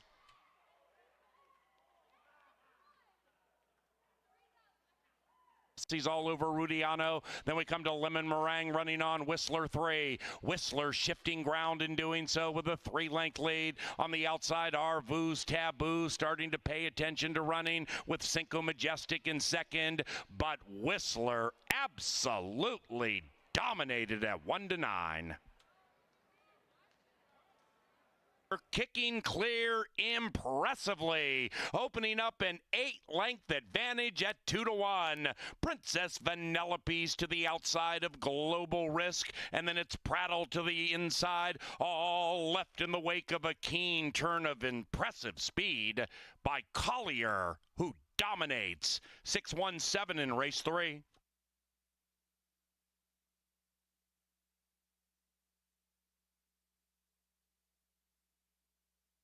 Oscar second last, and the firster Shaman says at the tail. Josh's Drama jumping all over the place. Inside, Catrick's making a big move, and so is Supreme Leader next to the rail. Then we come to Rhino to Grace. Up goes Catrick at 30-1. Catrick is 30-1. Josh's Drama comes back, but Catrick has blown the tote board to Bemidji.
Well, it's all about the bloodlines when you race on the turf, and if you look back at race 4, and of course, hindsight's 20/20, but Catrick debuted in the dirt and didn't do any running. Go back and look at the Daddy back in the Arlington Million days when that horse was in his prime. The Daddy won that Grade 1 race, and Catrick just loving the turf. Go back and watch that ride, too, by Luis Valenzuela, hugging the rail, waiting for room, and pops at a price. We have seen this movie all season long at Canterbury. Turf racing has produced some huge prices, and the values there again. Now the pick 5 gets super interesting, both the early and the late a part of that race, and we get 2-year-olds in a blank race. Nobody's ever run a race. These are babies that are all making their first start. So if you ever wanted to come down to the paddock and look at the horses, this is the race to do it. We might see some future superstars, but what we don't have is any form on paper to go on. We have bloodlines and we have connections. And we'll start with number 1, A1B1. The Daddy B Jersey was a really fast horse. In fact, won a Grade 1 race at Belmont Park around one turn. You get the quarter horse jockey, Mr. Frink, in the saddle for Virginia Peters. You get a couple of decent workouts, and you get a horse at 9-1. I would expect this horse has some speed with that pretty white face. Number 2 is Rockin' Sockin' Connection. Luis Valenzuela for David Van Winkle. Does that sound familiar? It should. They just won at 30-1 in race 4. Decent workouts. Bloodlines are there as well. This is the grandson of the great Unbridled Song. Long shot connections are hot. They look to go boom, boom in back-to-back fashion at 6-1. Number 3 is Boulevard Boss. Constantino Roman gets the call for Mike Beeler. Mike Beeler, year in and year out, a trainer that wins in races just like this. In fact, in the girl 2-year-old race last night, Mike Beeler's horse was victorious. Now, Beeler's got a couple in here. I fancy one of the other 2 he has, but I can't fault anybody like Angela that likes the 3 here at 12-1. Number 4 is Begging for Trouble with Kelsey Haar. This horse opened up as the 2-1 favorite. And when you get a race like this where no one's ever run a race, if the barn is betting early, that can be an indicator. A lot of handicappers look at early money in races like this, and the 4-horse opened up as the favorite. Okay workouts and a really good long shot jockey. My top pick in the race is the 5. I'm going to try Pierre Noel, Luis Fuentes for Mike Beeler. I mentioned Mike Beeler earlier. The guy is fabulous with horses like this. And so Beeler's got 3 2-year-olds. I guessed that if the top jockey is going to ride one of them, and Fuentes is our top jockey, that maybe he picks the right one. That's who I'm on. I'm on Pierre Noel, the 5, at 2-1. 6 is Mo Dingers for the Sampsons. Another Mike Beeler horse. G-Rod gets the call, and boy, is this a big, strong-looking racehorse here in the paddock. Even the great Dick Bramer. Yes, Dick Bramer here to see Mo Dingers run this race. He called a lot of Mo Dingers in his time watching those twins, so it's great to have Dick and his wife here at Canterbury. Mo Dingers for the Sampsons is 6-1. 7 is the Pac-Man horse, Waka Waka. Chad Lindsay gets the call for David Van Winkle. Love the workouts, love the outside post, and a horse that's got all kinds of energy down here. The handler's got her hands full, to say the least, with Waka Waka.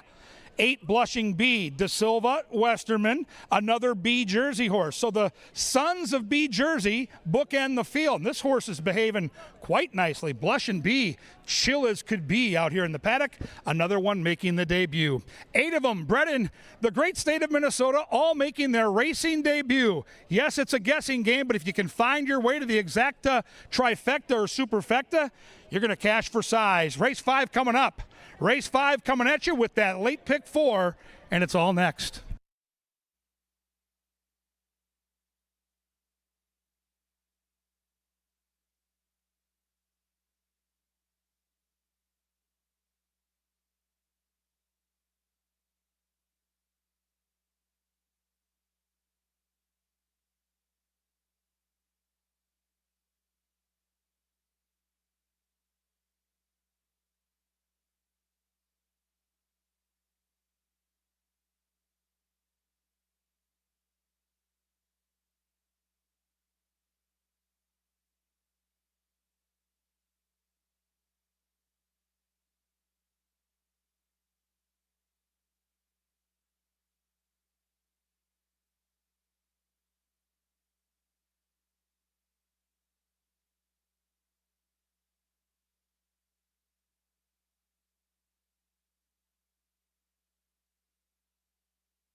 And onto the John Deere dirt roll the baby boys.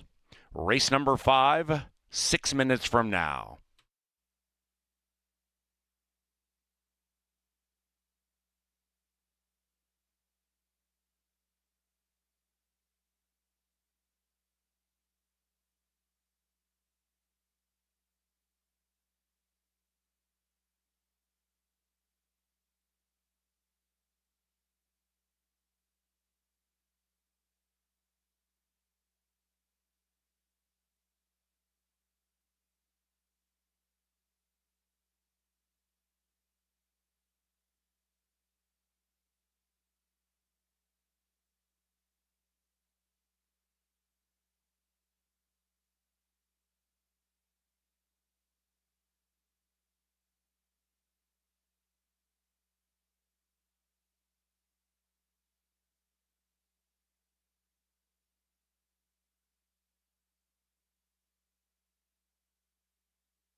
Some 2-year-olds are coming up in the 5th, but we've got more maidens of a different variety going in the last today. We've got quarter horses to close us out, and there's a pair of them in there that we think can beat the likely favorite Lupito, and we'll take a look at why by delving a little bit further into their daily racing form, past performances.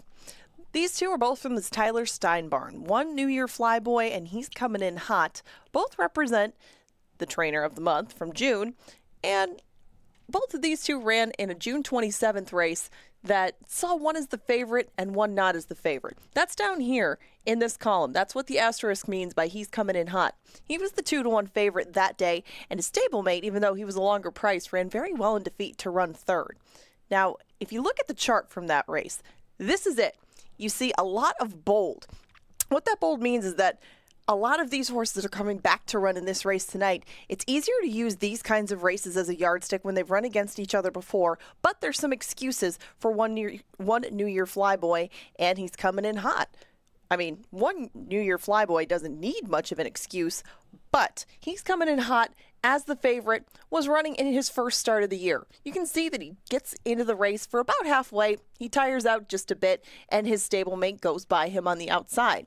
Some of the horses that beat him that day had some seasoning on him, but he was never too far out of it at any point. Given that a lot of these are coming back today, that's an angle. We're going to try to beat the runner-up from that one, Lupito, in the last.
And the 2-year-olds are approaching the starting gate.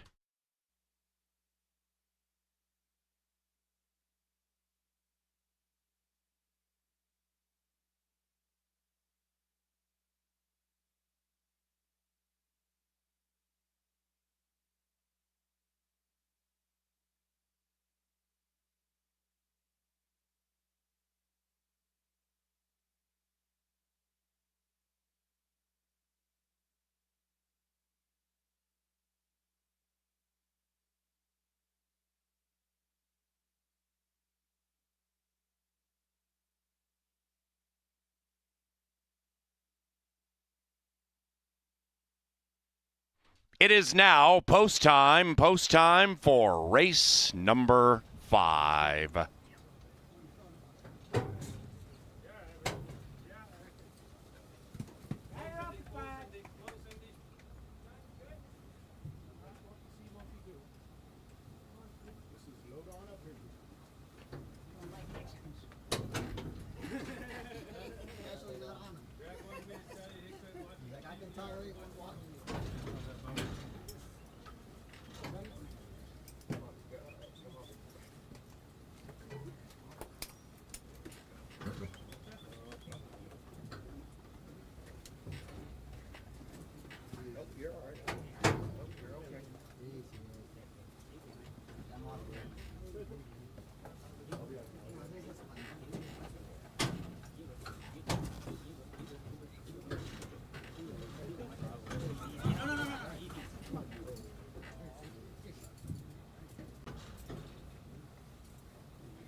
Begging for Trouble will enter the center. Mo Dingers, Waka Waka, and Blushing Bee, the last in line.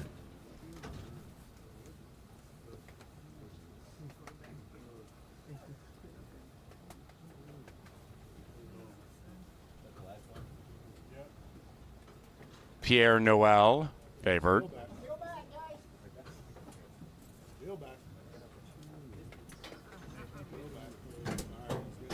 Eight in the gate. Here come the baby boys, and there they go. And a Rock'em Sock'em Connection pops beautifully, opens up a length and a half on the field. Then on the inside, A1, B1 between runners, Begging for Trouble. And outside of that, Pierre Noel's beginning to rev up. Also up there is Boulevard Boss, and still leading it is Rockin' Sockin' Connection. After that, about 6-7 lengths back to Mo Dingers to the inside of Waka Waka. Then it's Blushing Bee with a quarter of a mile to go. And it's Rockin' Sockin' Connection. Rockin' Sock Connection leads it, but now has a challenger in the shape of Boulevard Boss. Behind them, Begging for Trouble, about 4 lengths out of it to the inside of Pierre Noel. Into the final 150, and Rockin' Sock Connection has opened up an insurmountable advantage and crushes at 10-1. Begging for Trouble ran second. Pierre Noel finished third.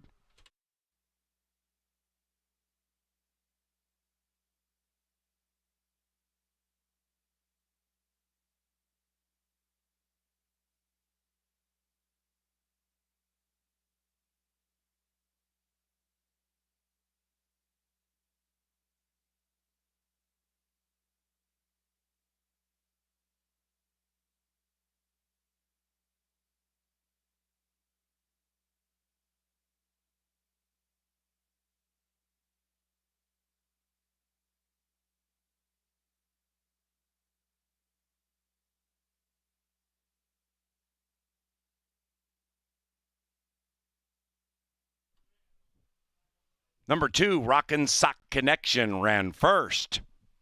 The old DVW team came to play today with these maidens. 2-4-5-3 in race 5.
Friends of Statsies are friends of ours. Happy retirement, Jim Wilharm with C.H. Robinson, giving that company 3+ decades of exquisite service. Welcome to the Winner's Circle, and happy retirement.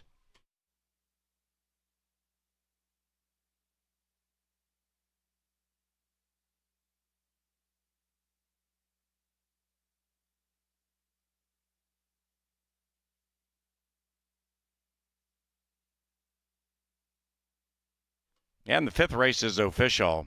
The pick 5 paid $6,886 for 50 cents. $6,886. Into the winner's enclosure, Rockin' Sock Connection. Back-to-back victories for LAV, Luis Valenzuela. Likewise for trainer David Van Winkle, and the owners of Rockin' Sock Connection are Dan Chersvik and Nick and Tamara Metzen.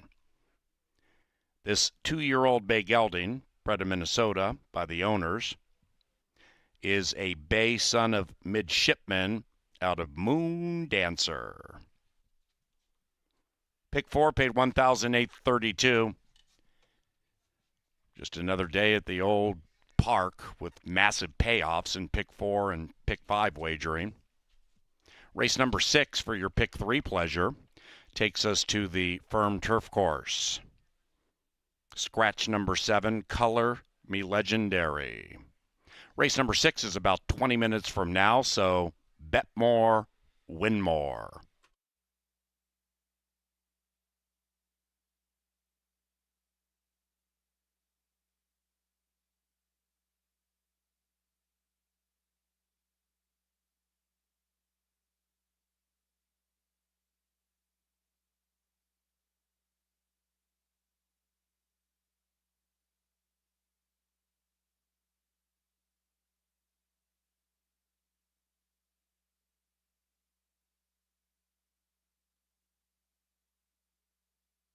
The gate. Here come the baby boys, and there they go. And a Rock'em Sock'em connection pops beautifully, opens up a length and a half on the field. Then on the inside, A1, B1 between runners begging for trouble. And outside of that, Pierre Noel's beginning to rev up. Also up there is Boulevard Boss, and still leading it is Rockin' Sockin' Connection. After that, about 6-7 lengths back to Mo Dingers to the inside of Waka Waka. Then it's Blushing Bee with a quarter of a mile to go, and it's Rockin' Sockin' Connection. Rockin' Sock Connection leads it, but now has a challenger in the shape of Boulevard Boss. Behind them, begging for trouble, about 4 lengths out of it to the inside of Pierre Noel. Into the final 150, and Rockin' Sock Connection has opened up an insurmountable advantage and crushes at 10-1. Begging for trouble ran second. Pierre Noel finished third.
David Van Winkle is a Hall of Fame trainer here at Canterbury Park. We celebrate the next generation of Hall of Fame entrants on the weekend here in Shakopee. Only fitting that Van Winkle's putting on a Hall of Fame clinic tonight. He goes back-to-back long shots as the two-horse Rock and Sock Connection with the same jockey that brought home the 30-1, Luis Valenzuela, score again. And the owner, yes, our good friend and kickball champion, Danny Chersvik. Always fun to see the green and gold silks. Danny grew up, like me, a big fan of the Minnesota North Stars, and his silks were front and center in the circle with a very promising 2-year-old. Congratulations to the Connections. You can see the pick 5. We're down to 109 tickets. All of us in the press box are cheering for a carryover. If you're alive, we wish you the best of luck.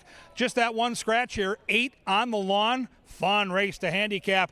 Let's start with number 1, the speedy David's Faith. Inside post, very advantageous here at this distance. It's a quick run into that first turn. David's Faith last time out ran pretty nice. Did so winning by 10 lengths and change. That was on the dirt.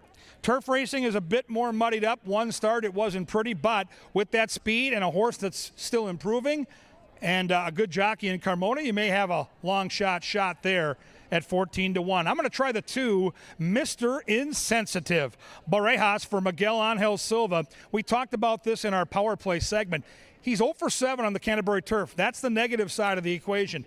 But he's hit the top 3 in 4 of those 7 starts. He's a closer that can tuck in behind the 1 and save all the ground. Now, we're going to need the speed to back up, but I think he's capable. Mr. Insensitive is 9-2. 3 is General Crook. Pena gets the call here, and this is a horse last time out that was facing $5,000 claimers. A confident move up to the $20,000 tag level. Turf racing obscure, never started on it, and the bloodlines say they're not sure, so I'm going to wait and see at 14-1. Big closer for number 4 in Kelsey with Mr. Cougar. Mr. Cougar, very similar to my 2-horse in that he's 0 for 12 on the turf, but he's 6 for 12 in the trifecta. So if you're going to build a trifecta or superfecta, why not throw Kelsey in? She's been bringing in long shots all year long, and this horse fits at 7-1. 5 is Got Ghosted. Our top jockey is Luis Fuentes. He shows up right here. When the top jockey's on a long shot, you got to pay attention because turf racing is what? It's all about saving ground and saving energy, and jockeys matter and matter that much more when we race on the grass. So the 5 has our top jock and is a juicy 6-1 up on the board. Number 6 is Legally Ready. Luis Valenzuela has won the last 2 races at 30-1 and 10-1. If you want to cook a steak this weekend, maybe we can just use his forehead and fry that sucker up. Valenzuela, looking for 3 consecutive wins, is 3-1 on the speedy horse, Legally Ready. 8 is It's Bob's Business, Gallardo for Joel Burnt. We talked about Joel Burnt. He is one of our very best trainers. This is a horse that did not have a good trip last time, has good natural speed, and is absolutely, positively the horse to beat. Number 9 is Cal L, another speedball, G-Rod for Troy Bethke. 0 for 9 on the turf here in Shakopee, but again, 5 for 9 in the top 3. Ran a great race last time. I tabbed him last time. He ran a real good third for Troy. I think he'll be in that early fracas here again tonight. What a fun race we've got here, and boy, do we have some betting options, including our final pick 3 of the night. Play that pick 3. If you're alive in the pick 5, we wish you good luck. We come back Saturday night at 5 o'clock with 5 big stakes races. And then I got to tell you, Sunday's card, because we're going to go on rodeo break for 9 days, we have 9 races with giant fields and great betting opportunities. That's this weekend at Canterbury. Head to CanterburyPark.com for the details. Race 6 on the turf. Race 6 coming up. Race 6 coming at you next.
Onto the racetrack, then the firm turf course for race number 6, scratch number 7. Race number 6 is the Zatavo Derby.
Hello again from this beautiful Thursday night in the winner's circle. Now, it is nice out tonight. It's the perfect night for a beer.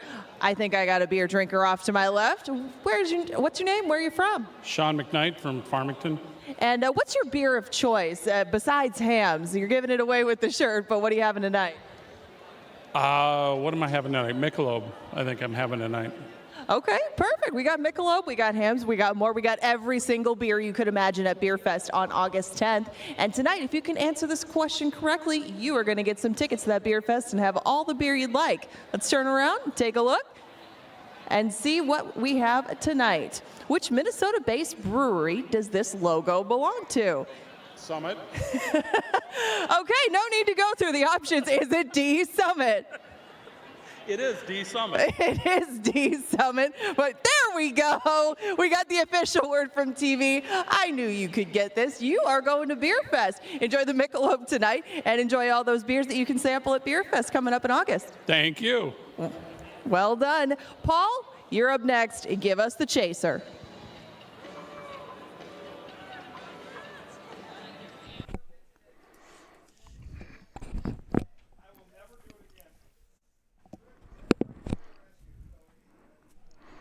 What's going on? It's your buddy, the Chaser, up here in the press box. And the Chaser decided he needed to roll in here early, courtesy of Crown Royal, because we may be seeing it clearly for the Chaser hit a pick 3 yesterday in this spot. Now, forget the fact that the pick 3 lost money compared to what we put into it. That doesn't matter. We may be seeing things clearly. So let's do it this way with race number 6, where we have just 2 minutes to post time. That is Bob Lothenbach, and may God rest his soul. Bob is one of the greatest supporters of racing at Canterbury Park and in Minnesota in the history of this racetrack, Downs or Park. And Bob died within the last year.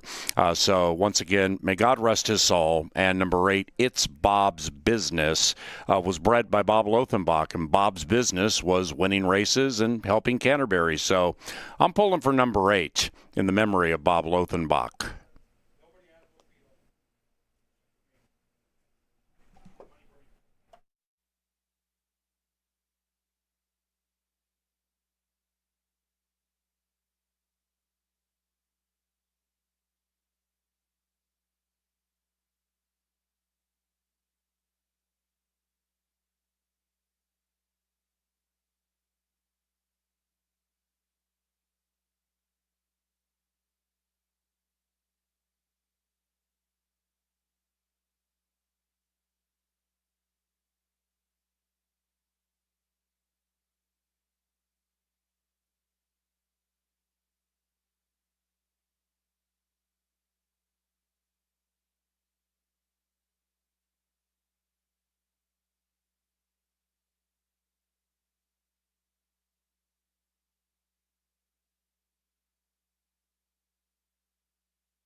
And the horses are approaching the starting gate.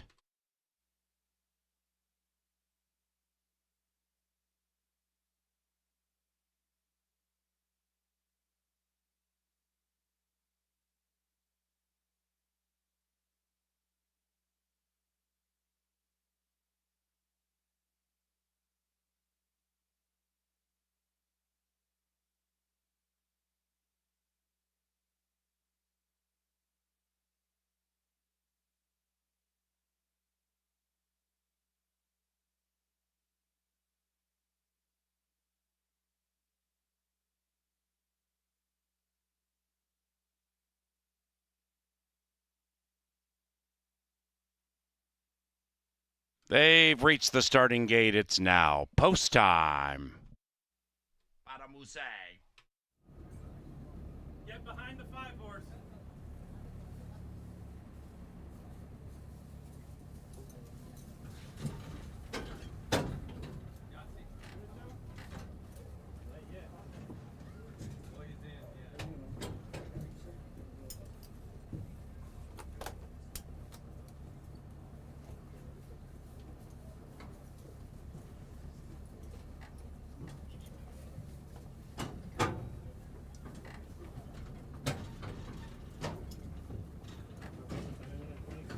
It's Bob's Business has gone in with General Crook. Waiting for Cal L and Mr. Cougar. It's Bob's Business acting up on a sultry Thursday in Shakopee. 8 in the gate, race 6. It's turf time. Ooh, it's Bob's Business rearing, and there goes jockey Eduardo Gallardo. It's Bob's Business, the one wreaking havoc. Stand by.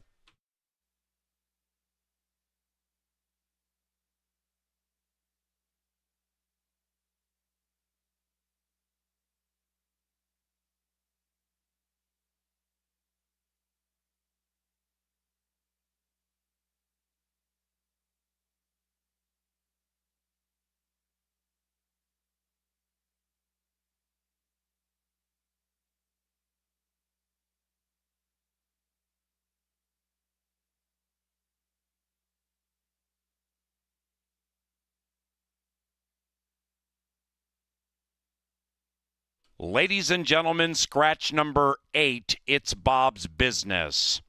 Number 8, it's Bob's Business is a late scratch.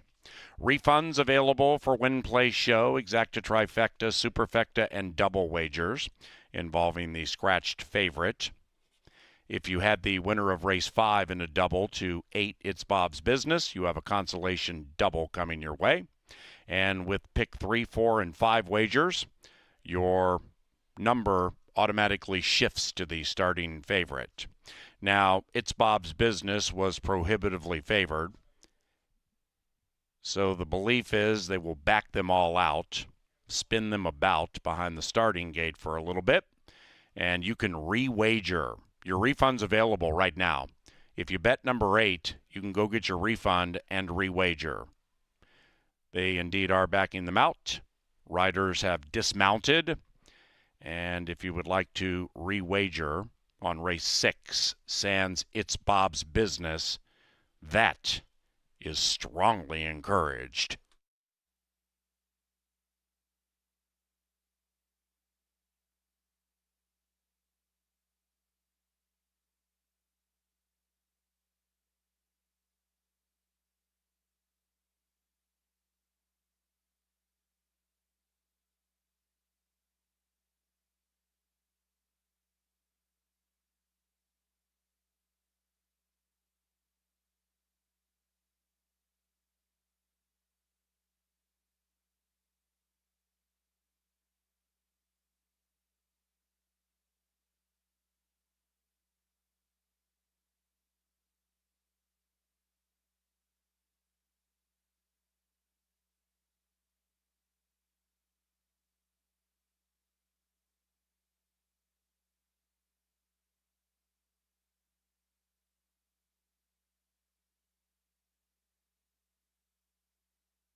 The riders have remounted and are heading back into the gate with their equine athletes. Sans It's Bob's Business, the late scratch. Now the favorite is Legally Ready at this stage of the equation. Got Ghosted 3.5 to 1. Mr. Insensitive 3.5 to 1. Spotty selected that one. Cal L 4.5 to 1. Moving in. David's Faith goes in with Mr. Insensitive and Getamuse. General Crook 16 to 1. Mr. Cougar and Kelsey. Legally Ready and the hot LAV. And Cal L.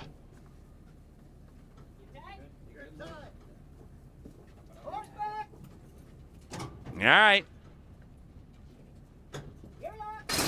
And they're racing, and they've broken a line. Got Ghosted, the speedy Minnesotan at 3.5 to 1 out of the gate, flashing some speed. Cal-El is next to the outside. Then it's the long shot General Crook on a turf course that provides long shot after long shot after long shot. Then it's Legally Ready. That one is a bit wide, but advancing. The rider has the black colors just off the heels of Cal-El, 2 out of it. Mr. Insensitive is advancing to the outside of General Crook. So those 5 are separated by 4 and are the same margin clear from the 4, Mr. Cougar. And the one loping along in last is David's Faith, in search of 2 in a row at 15 to 1. Up the barn side into the far turn, and traveling in perfect harmony, Got Ghosted and Cal-El. A couple of Minnesotans disputed. Legally Ready is steadily advancing to the outside. Legally Ready is on the move. Behind that one, General Crook. Then we come back to Mr. Insensitive. That one's closing in. A country mile back to Mr. Cougar and even farther to David's Faith. There at the top of the stretch, race 6, CBY. Cal-L trying to beat Cal-W. Got Ghosted next to the rail. Mr. Insensitive is past Legally Ready. And they have 4 in a line into the final football field. Mr. Insensitive takes off from Legally Ready and Got Ghosted. Mr. Insensitive prevails.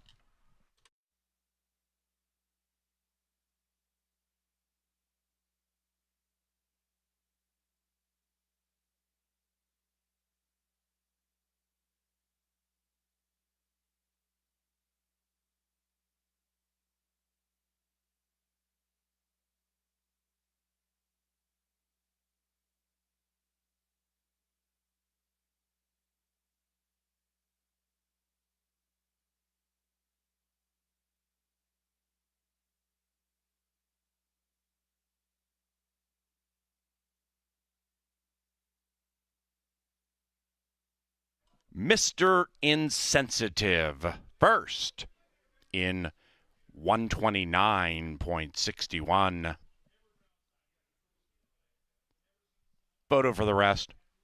Off favorite, Legally Ready.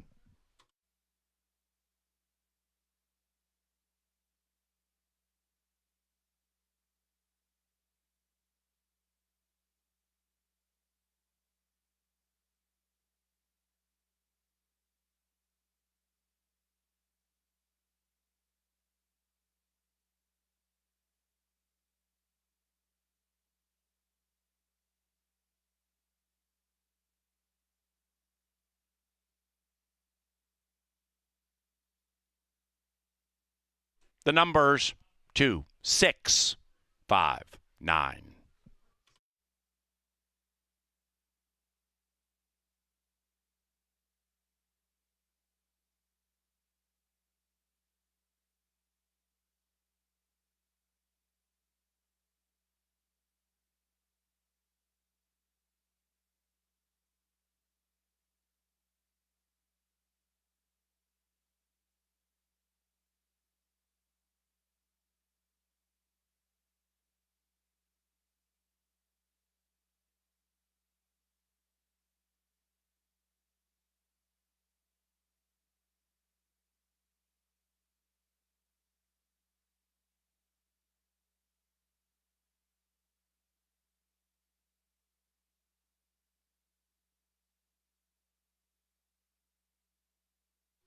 Race 6 is official.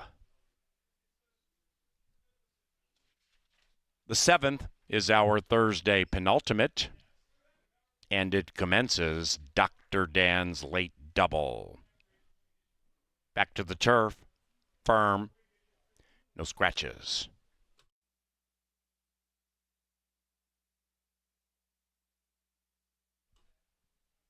Racing at Canterbury is provided in part by Kim Crawford Wines. That's the official wine sponsor of this racetrack and Canterbury Uncorked and our concerts in the park. We also thank Hormel. And race 7 is provided by Quick Trip and QuickTrip.com, along with the Minnesota Lottery, Dick Sanitation, Diageo, and Armadillo Decks.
Here comes Mr. Insensitive into the winner's enclosure, and the winning rider, Alfredo Barajas.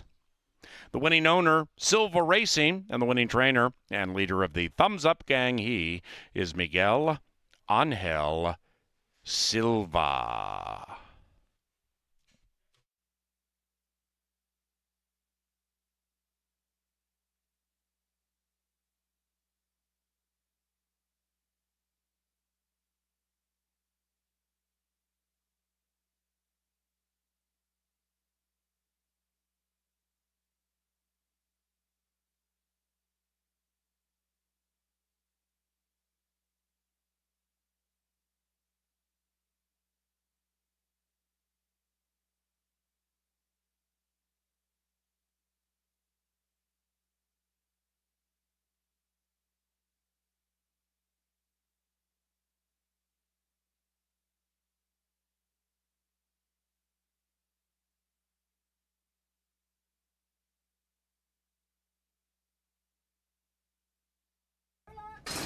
And they're racing, and they've broken a line. Got ghosted. The speedy Minnesotan at 3.5 to 1 out of the gate, flashing some speed. Kal-El is next to the outside. Then it's the long shot General Crook on a turf course that provides long shot after long shot after long shot. Then it's Legally Ready. That one is a bit wide, but advancing.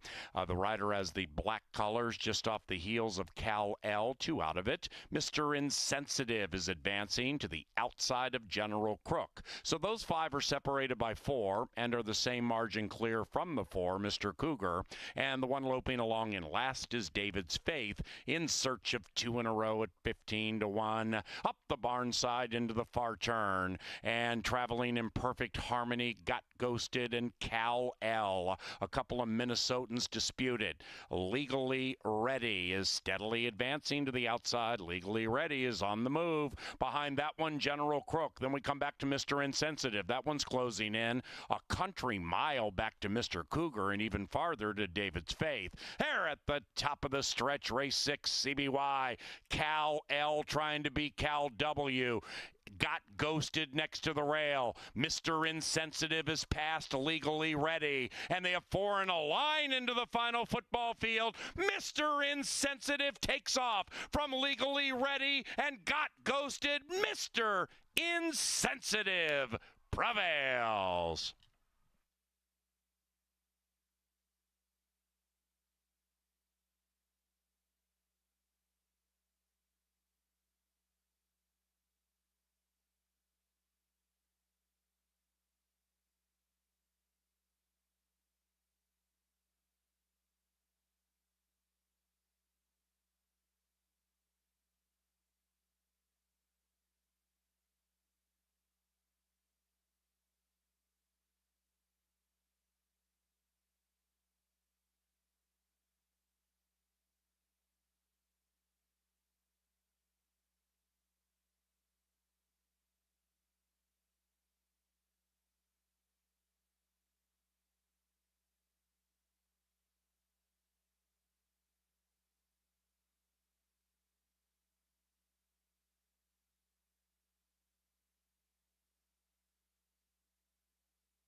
Welcome up to the beautiful TV studio here in the press box. Angela Herman, Kevin Gorg will take you through the final 2 races. We've got a turf event, a maiden race for state breds here at a route of distance, and we close it out with quarter horses. Ange, you can see we're down to less than 20 tickets alive in the pick 5. So this is exciting because, number one, there's like $30,000 that these folks are playing for, and someone could house the entire thing. We've seen that happen a couple different times, but if we get an upset here or there on the way out the door, there's a carryover into that great card Saturday with 5 stakes. Exactly. What could be better than Hall of Fame night? Well, Hall of Fame night with a carryover. There's some really talented runners that are going to be strutting their stuff on Saturday. It would be nice to see some money go along with them, but always better to hand out the money to the people that put it into the pool. So good luck if you are one of those 19 combinations still alive in the final 5. We got 11 minutes until the 7th. And we just teamed up on Mr. Insensitive. Even the 2 of us couldn't stop him. We tried. We don't agree in race number 7, but it kind of looks like the board is going to reflect that too. Not everybody agreeing on a horse in here because there's cases to be made for a bunch of them. So why don't we start trying to make a case with the inside horse, Molly's Mia, who's on screen right now. Yeah, I think Troy Bethke's got a great chance to win the race. I'm on his other horse, the 7, but this horse is intriguing to me. I like the workout pattern coming in. We get first-time Lasix. The bloodlines say, you know, the turf might be okay. We've got some pulpit bloodline there. I think maybe this horse could like the turf. Ange, I think it's very difficult to debut and win around 2 turns. So this horse is going to have to be extra special. Yeah, and she ran well enough last time. The rail opened up. She tried to move through. She just kind of got outfinished by the 2 that were to her outside. No discredit to her, and she can definitely build on that. Some of these have had their tries, and they've had many opportunities in this exact sort of endeavor, and that's definitely the case for Factor That. I think we both. I don't know what to do with her. I mean, honestly, she has broken more hearts here in her short time in Shakopee. She looked like a really good thing. We're talking Gulfstream, Saratoga, Woodbine. She gets up here and goes off at 1-9 and quits. Then she goes off at 1-2 and quits. So listen, if you're Bruce Meyer, the Oracle, who's one of the best handicappers on the planet, legitimately, and you're gonna stay there, I respect you, because sooner or later, she's going to run them all out, right? I mean, sooner there'll be a maiden race where she's going to get it. She clearly has talent, but the heart right now hasn't matched the skill set in the stretch, and she'll have to prove me wrong. Love Joel Burnt, love Gallardo, but no thank you for me on Factor That. Yeah, she's got a great pedigree. She's run well enough to win. It's just maybe that she waits a bit, and until they get her too far in front where nobody's going to catch her. I don't think today is that day, but she is still taking plenty of support at 3-1. Now, next to her is 9-2 Blazing Performer. This is only start 3 for her and only start 2 on the turf. She definitely has the right to be a good turf horse, and she comes from Joel Burnt's camp as well. Kelsey Haar, 9-2. She is taking some play. I prefer this horse of the 2 Joel Burnts that are next to each other in the gate. Number 1, you're going to get a better price. Number 2, there's some upside. We know who Factor That is, and she may win, and that's cool. I just think Blazing Performer has some serious upside. Showed a little more speed last time, which I like in that dirt route, and I think long-term this is a horse that's bred to be a better horse on the grass. So I'm intrigued by the 3. Fair enough. And Honey Crisp, the one that you see on screen right now, getting a little warm. Sometimes she gets energetic, but she looks like she's keeping herself rather composed. Honey Crisp is making her 3rd start of the year as well. This one has had races on dirt and turf that could probably be competitive in here, but not necessarily consistently. So what kind of trip, if you're piloting Honey Crisp, do you want out of this group? Well, you trust Luis Fuentes. He's our top jockey. I love the workout. I think this horse will probably sit near the lead, but not need the lead. So my best case scenario would let the 2 go out, take the lead, and sit right in the pocket behind the 2, because likely the 2 in mid-stretch is going to get a little camera shy again, and Honeycrisp could fall into a real good spot. Fair enough. Drop Cold does not have much speed to speak of. She has stayed close, but not necessarily led the way.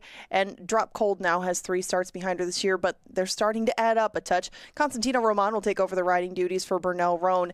And Drop Cold is a horse that I just had to leave underneath. She is another one, kind of like Factor That has got close but had her chances. Yeah, I'm gonna pass on Drop Cold this time around. Wouldn't be impossible. Certainly a horse that's been right there with similar. You like me as Angel. I think this is a really cool tout by you. 12-1 morning line. Leaves the Nest Barn. Van Winkle's been on fire tonight with a couple long shot wins. And let's be honest, those races at Laurel are open company. They're against better stock. And her best one of the 3 came going a mile, and that was in the slop. She hung around pretty well at the end of that. That's a better than it looks 4th. She's a half to Angel's Magic. She's a half to Molly's Angel. And Van Winkle, obviously, seeing him have the night that he's having is all the better for me. 5 for for 19 taking over horses for Pete Matson, and 2 for 14 putting them first time on the turf with Maidens. Retired Kathy and Ben's Malice fit that pattern. Oof. If this one has any sort of ability to comparable to those, she could definitely upset these right now. She's 6-1. Mighty Maddie getting permission to go out early. You saw Mighty Maddie there leave the paddock. Anyway, my pick is Grace Lace. I liked the effort last time on a yielding turf. The horse looks like a horse sitting on a win. I wouldn't go crazy. We've had 13 tries, but I think she fits pretty well. Ange, 8 and 9, anything catch your eye at the end here? You can't get what you want. Definitely has some upside potential to her. She is going to be trying a lot of new things. I might give her this one because she is coming off sprints going long. Mighty Maddie fits the mold of some of the horses that we talked about previously. A lot of pieces, no wins after 17 tries, but she is 13-1. We have 6 minutes until race number 7. You can see a lot of numbers on that board. Good trifecta and superfecta kind of race, and they're headed to the track now.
It's race time. Into the gate for the 7th, the final turf race of this Thursday. Back at it Saturday at 5 and Sunday at 1 for Family Day. It is Extreme Day, where we race camels, ostriches, and zebras. At Sunday at 1, Factor That, 8 to 5 and currently favored.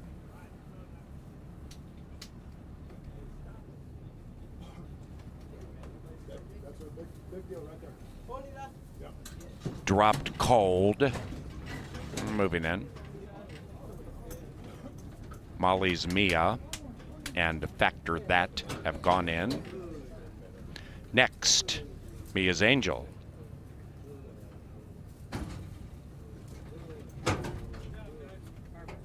And Grace Lace and Blazing Performer. 6 to 5 on Factor That. Here is Honeycrisp and the HOF Silks. You Can't Get What You Want. And Mighty Maddie. Mighty Maddie, last in.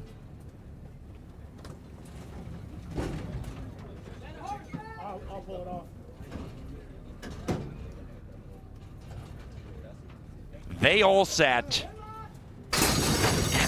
Away they go. Very slow beginning for Mia's Angel. Swift beginning for Factor That. And the 4 to 5 favorite jumps on the field.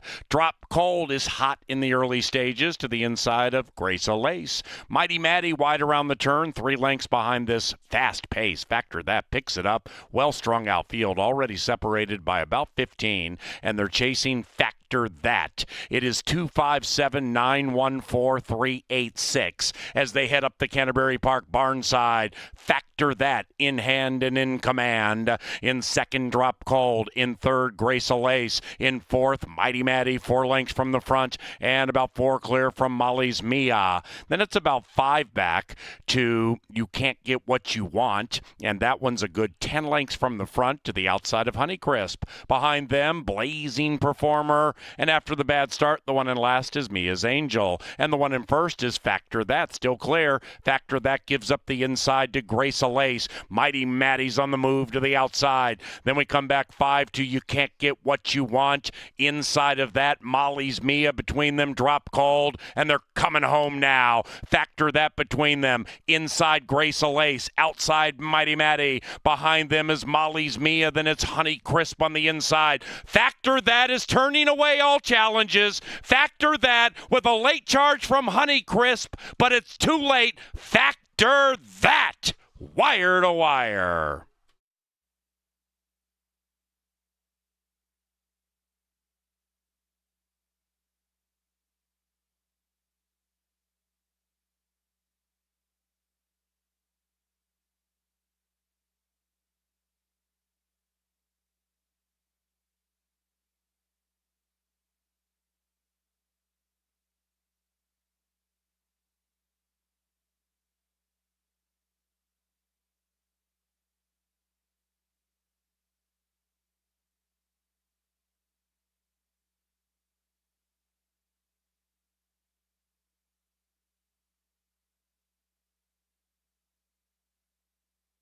Factor That just wouldn't stop.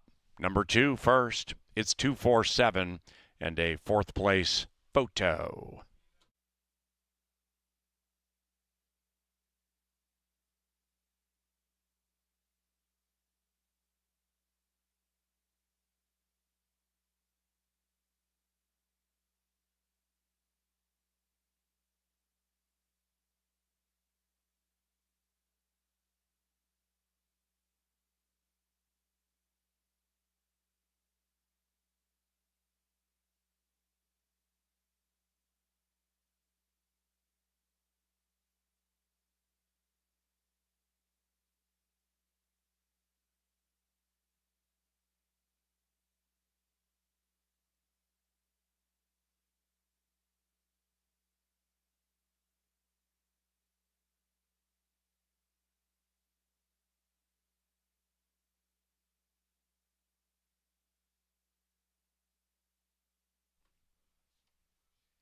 Molly's me a fourth.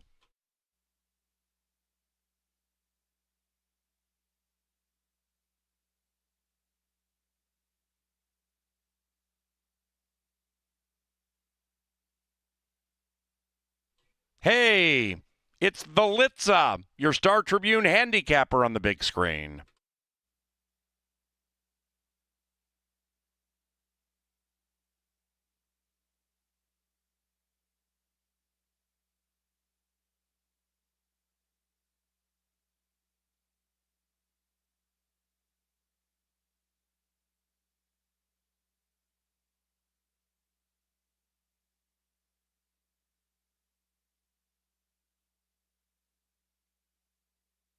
And the seventh race, the Zetavo Derby, is official.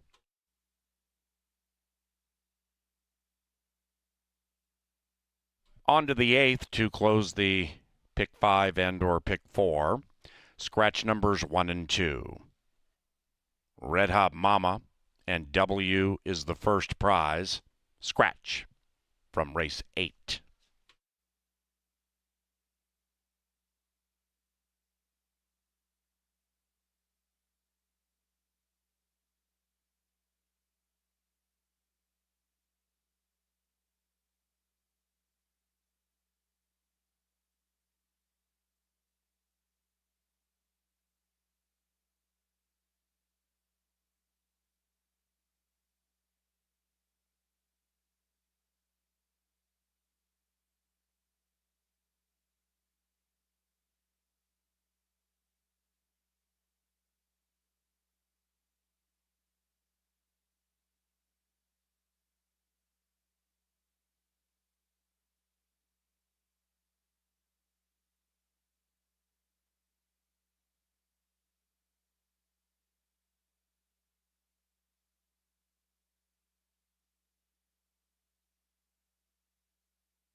Into the winner's enclosure, the maiden breaking Factor That and jockey Eduardo Gallardo. Factor That is owned by Bloom Racing and Gary Barber. She is a 4-year-old gray filly by the Factor out of Sky and Sea, bred in Minnesota by Rake Farms. The winning trainer, Joel Burnt.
Away they go. Very slow beginning for Mia's Angel. Swift beginning for Factor That. And the 4-5 favorite jumps on the field.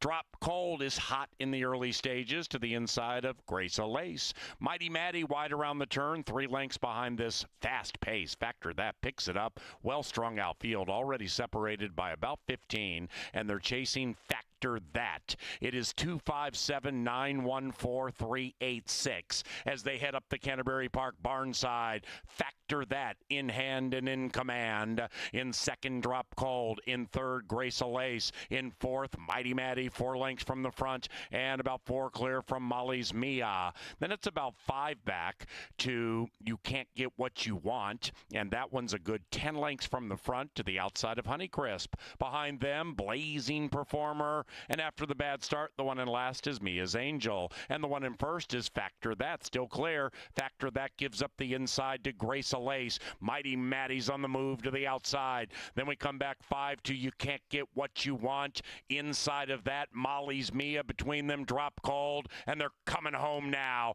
Factor That between them. Inside, Grace Alace. Outside, Mighty Maddie. Behind them is Molly's Mia. Then it's Honeycrisp on the inside. Factor That is turning away all challenges. Factor That with a late charge from Honeycrisp, but it's too late. Factor That.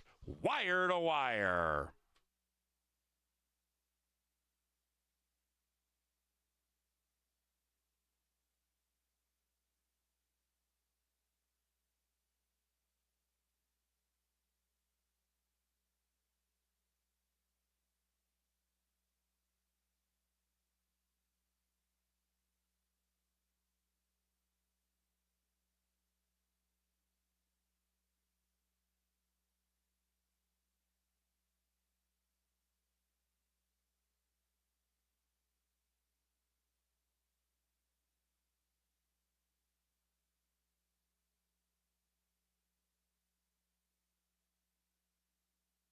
Factor That just wouldn't stop.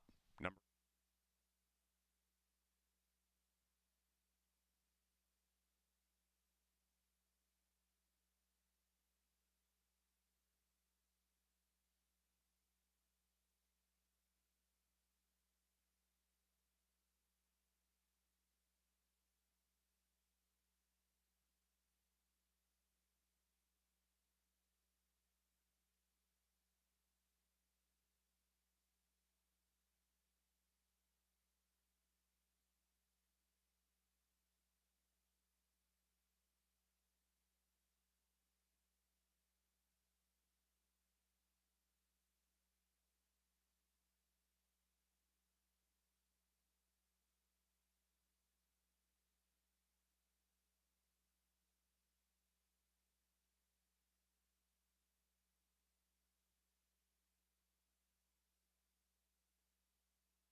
Well, here we are once again, ready to close the show on another night where the pick 5 could be ginormous. We talked about this. It's happened time and time again. And we've got carryovers if anyone but 3 and 6 do not win. Now, if 3 and 6 win, it's like $23,000 plus. So obviously, congrats. Get a good trip. Hopefully things work out. But for everybody else, we're sitting on a carryover that could really be special this weekend. And it looks like a race, Ange, where, frankly, the 3 and 6 are going to be tough. I love Lapido. I've been talking about this horse for 5 hours. I don't usually get very bullish on quarter horses, especially when they're like 0 for $1 million. But this one looks like a horse sitting on a win. The 6, to me, is the steam horse. Jeff Maday and all the guys that follow quarter horsing on a regular basis love the 6. I get it.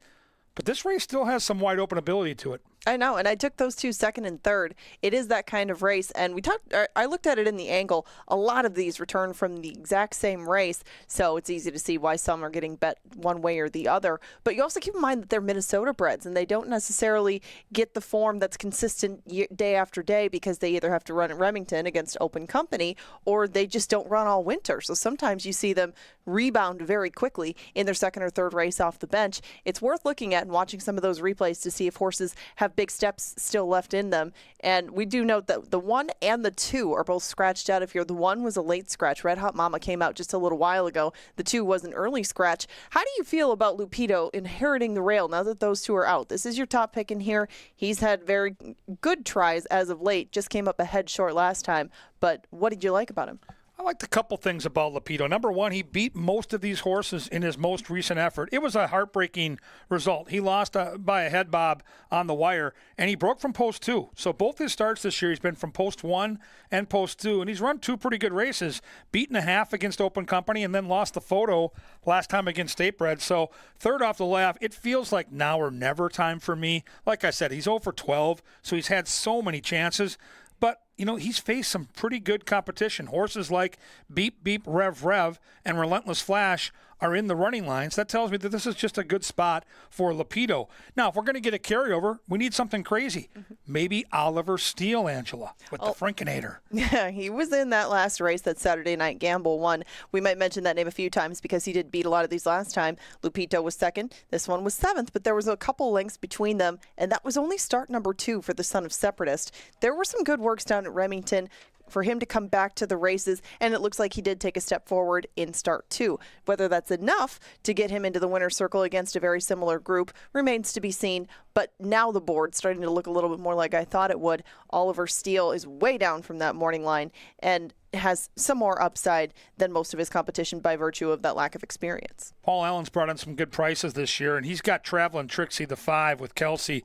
I see the angle here for PA, 2 back, and again, that was in August of last year. This horse showed speed, faded late, but got a 55 index. That index number puts him in the conversation here. Last time out, maybe needed the race, did have some trouble, bumped at the break, checked within the race, and it's Kelsey Har for Jerry Livingston. I think the 5 absolutely could be a problem here. Let's talk about the steamer that is the 6, One New Year Boy Fly. This is T-Pop's tout for Tyler Stein. And he is one of 2 from the Tyler Stein camp that raced against each other in that June 27th race. He was coming on well at the end of things, wasn't as well bet as he's coming in hot, but had the benefit of a race down at Remington Park. And some of his races are now starting to stack up and look a little on the similar side. Maybe the shorter the better. They go 350 today. This will only be his second try at 350, and he did that at Remington Park, got DQ'd in the process, but One New Year Flyboy seems to have improved from age 2 to 3. I see why he is taking money. Looks a little more composed than the one you see on screen. His stablemate, he's coming in hot, but this was my top pick from his performances last year. He came to hand a bit earlier and was able to go into the Minnesota Futurity and only be beaten a couple of lengths, but he's coming in hot. Frankly, he has to do a lot better than he did last time. He does, but I think there's a reason to think second off the shelf he can. And that race he ran last August, that 62 number stands out like a sore thumb. I think the 7's our best chance for a carryover. There's the 8, KQS Dreaming. Gutierrez gets the call here. You know what? Haven't seen much this year. We've lost the rider. We've been off slow. We've had some issues. We need a clean break. Outside post, take advantage of it and get into the conversation. We need that carryover. 8 minutes to race 8.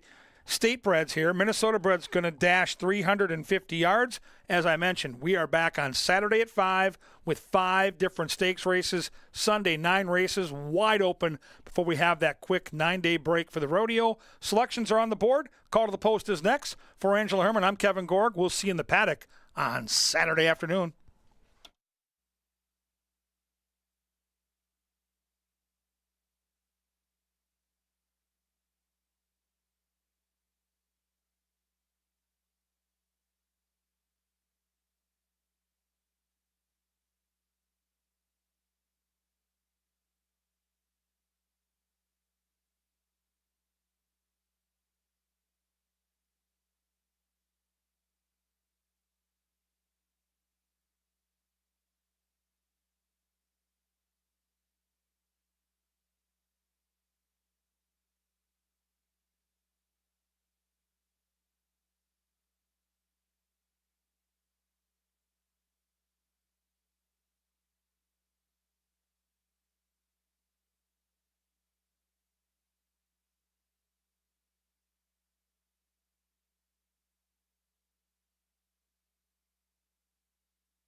Arriving at the starting gate for the lucky last.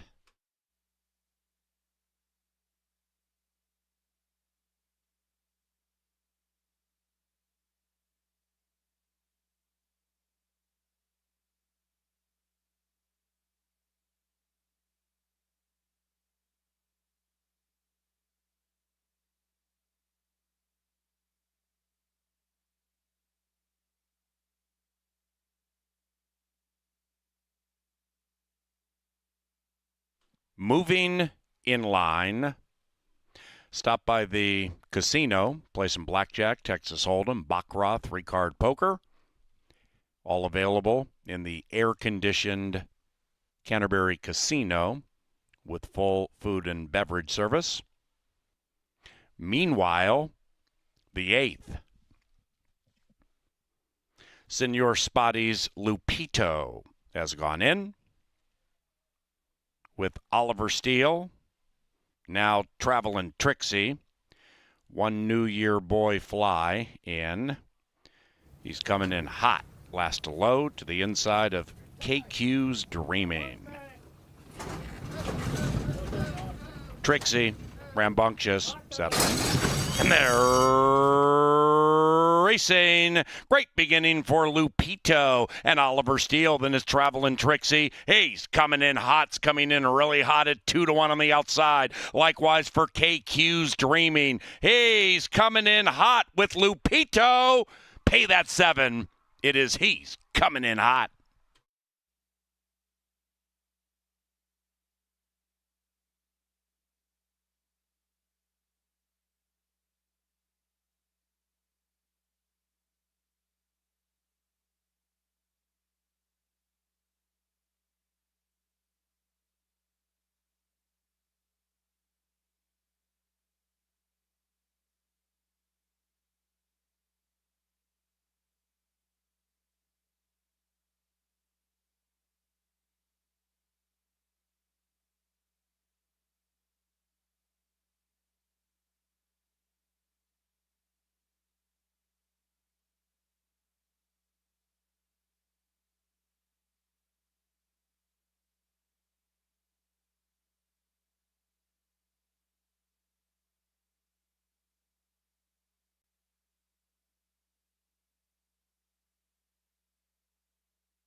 Number 7, he's coming in hot first.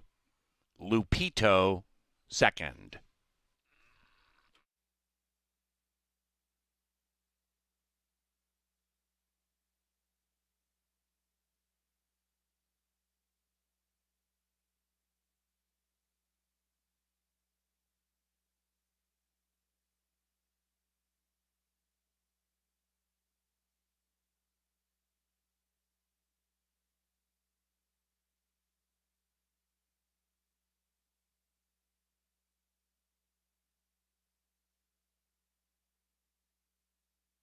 The numbers 7, 3,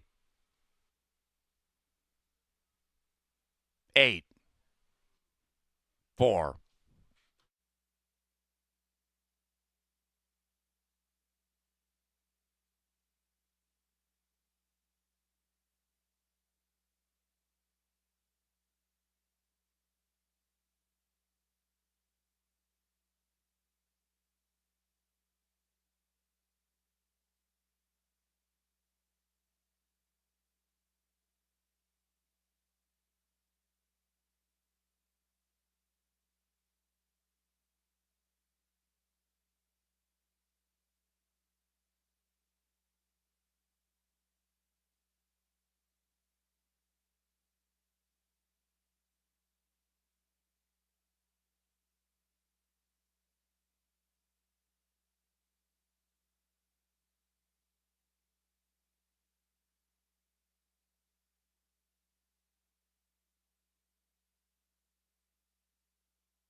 Thursday is official.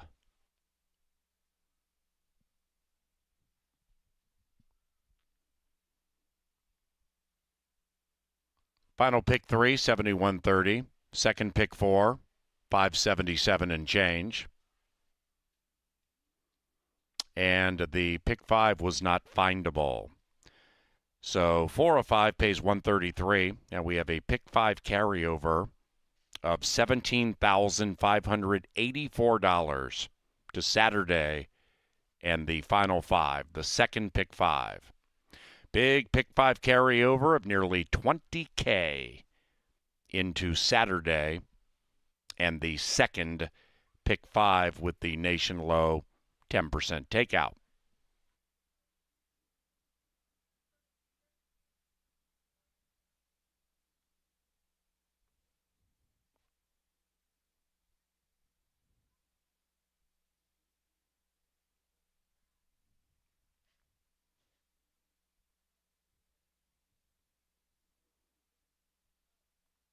Up to the winner's circle, he's coming in hot, and Giovanni Estrada. The winning owners, Eugene and Rita Bulkey, who also bred this guy in Minnesota, and the winning trainer, Tyler Stein. He's coming in hot is a 3-year-old sorrel gelding by Fly Through the Fire out of Let's Rock This Clock. Let's Rock This Clock. Racing resumes Saturday at CBY with a pick 5 carryover of nearly $20,000. If you're leaving the racetrack, please drive safely.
Saturday. And they're racing. Great beginning for Lupito and Oliver Steele. Then it's Traveling Trixie. He's coming in hot. It's coming in really hot at 2-1 on the outside. Likewise for KQ's Dreaming. He's coming in hot with Lupito. Pay that 7. It is he's coming in hot.